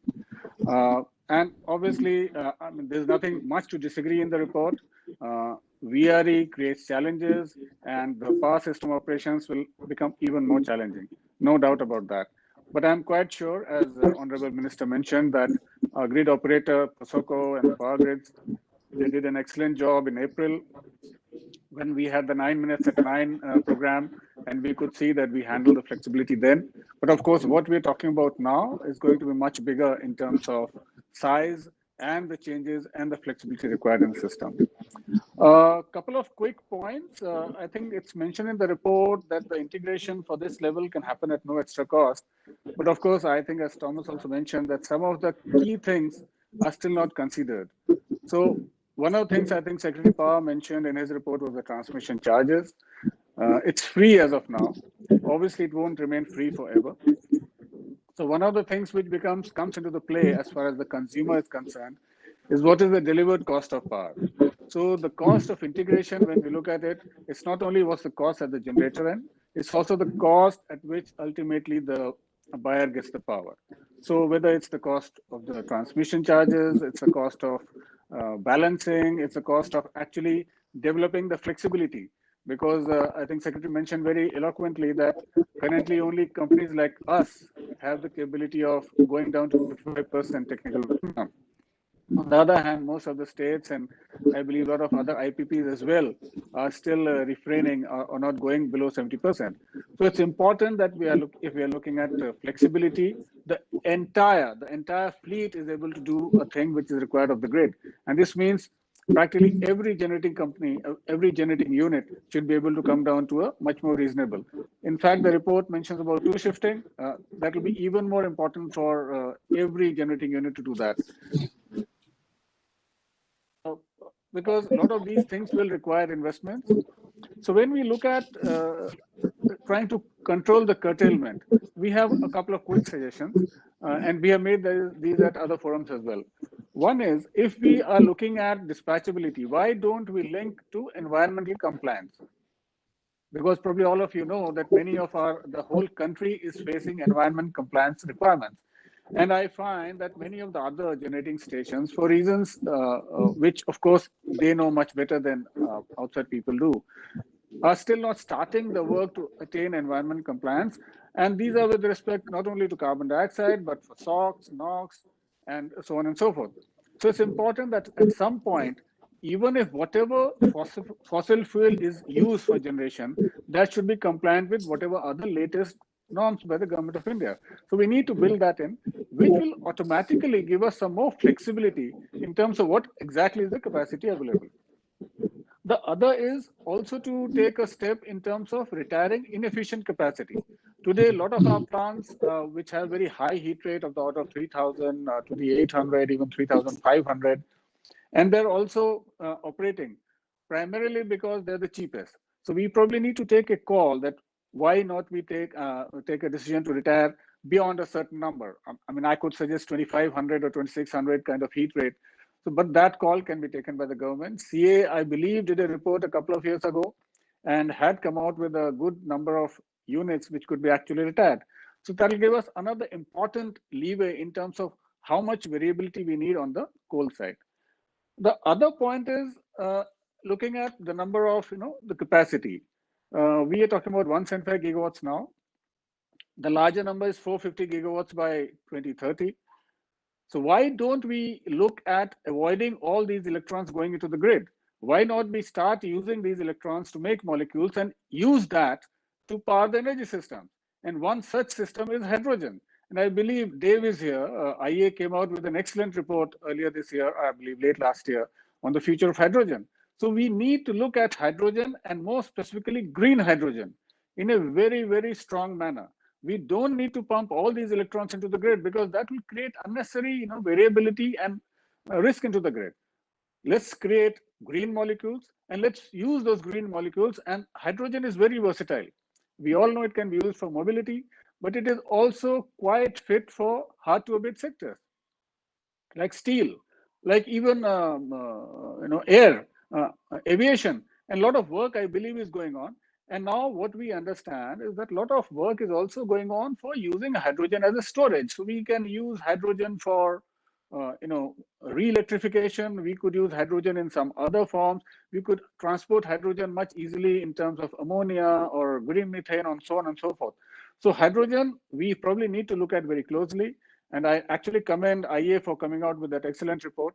So that could be an important element in the flexibility management system, because we don't want to create a system that out of 800 gigawatt of installed capacity, 450 gigawatt of renewable energy, variable renewable energy keeps getting pumped into the grid. So that's one important session I felt that we could actually make do with. Ultimately, what we are looking at, I mean, we need security, we need reliability and stability of the grids to supply affordable and reliable power. And India, Honorable Minister mentioned earlier that we have connected the entire country, all the households. So electricity, and Dr. Mathur, you also mentioned that, even in the villages, people are now saying how to, get into Kusum scheme. So electricity is going to be a way of life. Electricity is available for transport. Electricity is going to be available for cooking. So we need to ensure that a lot of this is coming from the renewable sources. So one more session we had was that a lot of this VRE is today linked to PPAs. And I'm using PPA in a more generic form because the entire auction mechanism, and actually hats off to Mr. Sumant Sinha and his team, they have been doing wonderful work on winning a lot of these auctions. But all of this is based on the premise of winning a PPA. So why not, Secretary Power mentioned earlier that they are going to do something very important in terms of market for the day-ahead market in the next 3 to 4 months. Why not have renewable energy coming to the market? And for that, we have been suggesting that we don't actually need to create a separate market. All we need to do is ensure that as renewable energy is marked out today, please, renewable energy is brought to the market, it gets dispatched at whatever is the market clearing price. So we will enable more and more renewable coming into the grid. We will move away from a system of having PPAs, so the need of having PPAs, because ultimately PPA is, while from our side as a generator, it's a license to produce power, but on the behalf of the DISCOM, it's actually, in many cases, they look at a PPA as a liability because they already have so much. So they feel that if they have more flexibility in procurement, so if we come to the market, that makes us that much more easier. So it could be an option that we not only ensure that VRE comes, sans the PPA, so that it's much more easier to move away from PPAs, come to the market, make RE coming on much more easily. So I'd like to close now, and I'll be happy to take any more questions.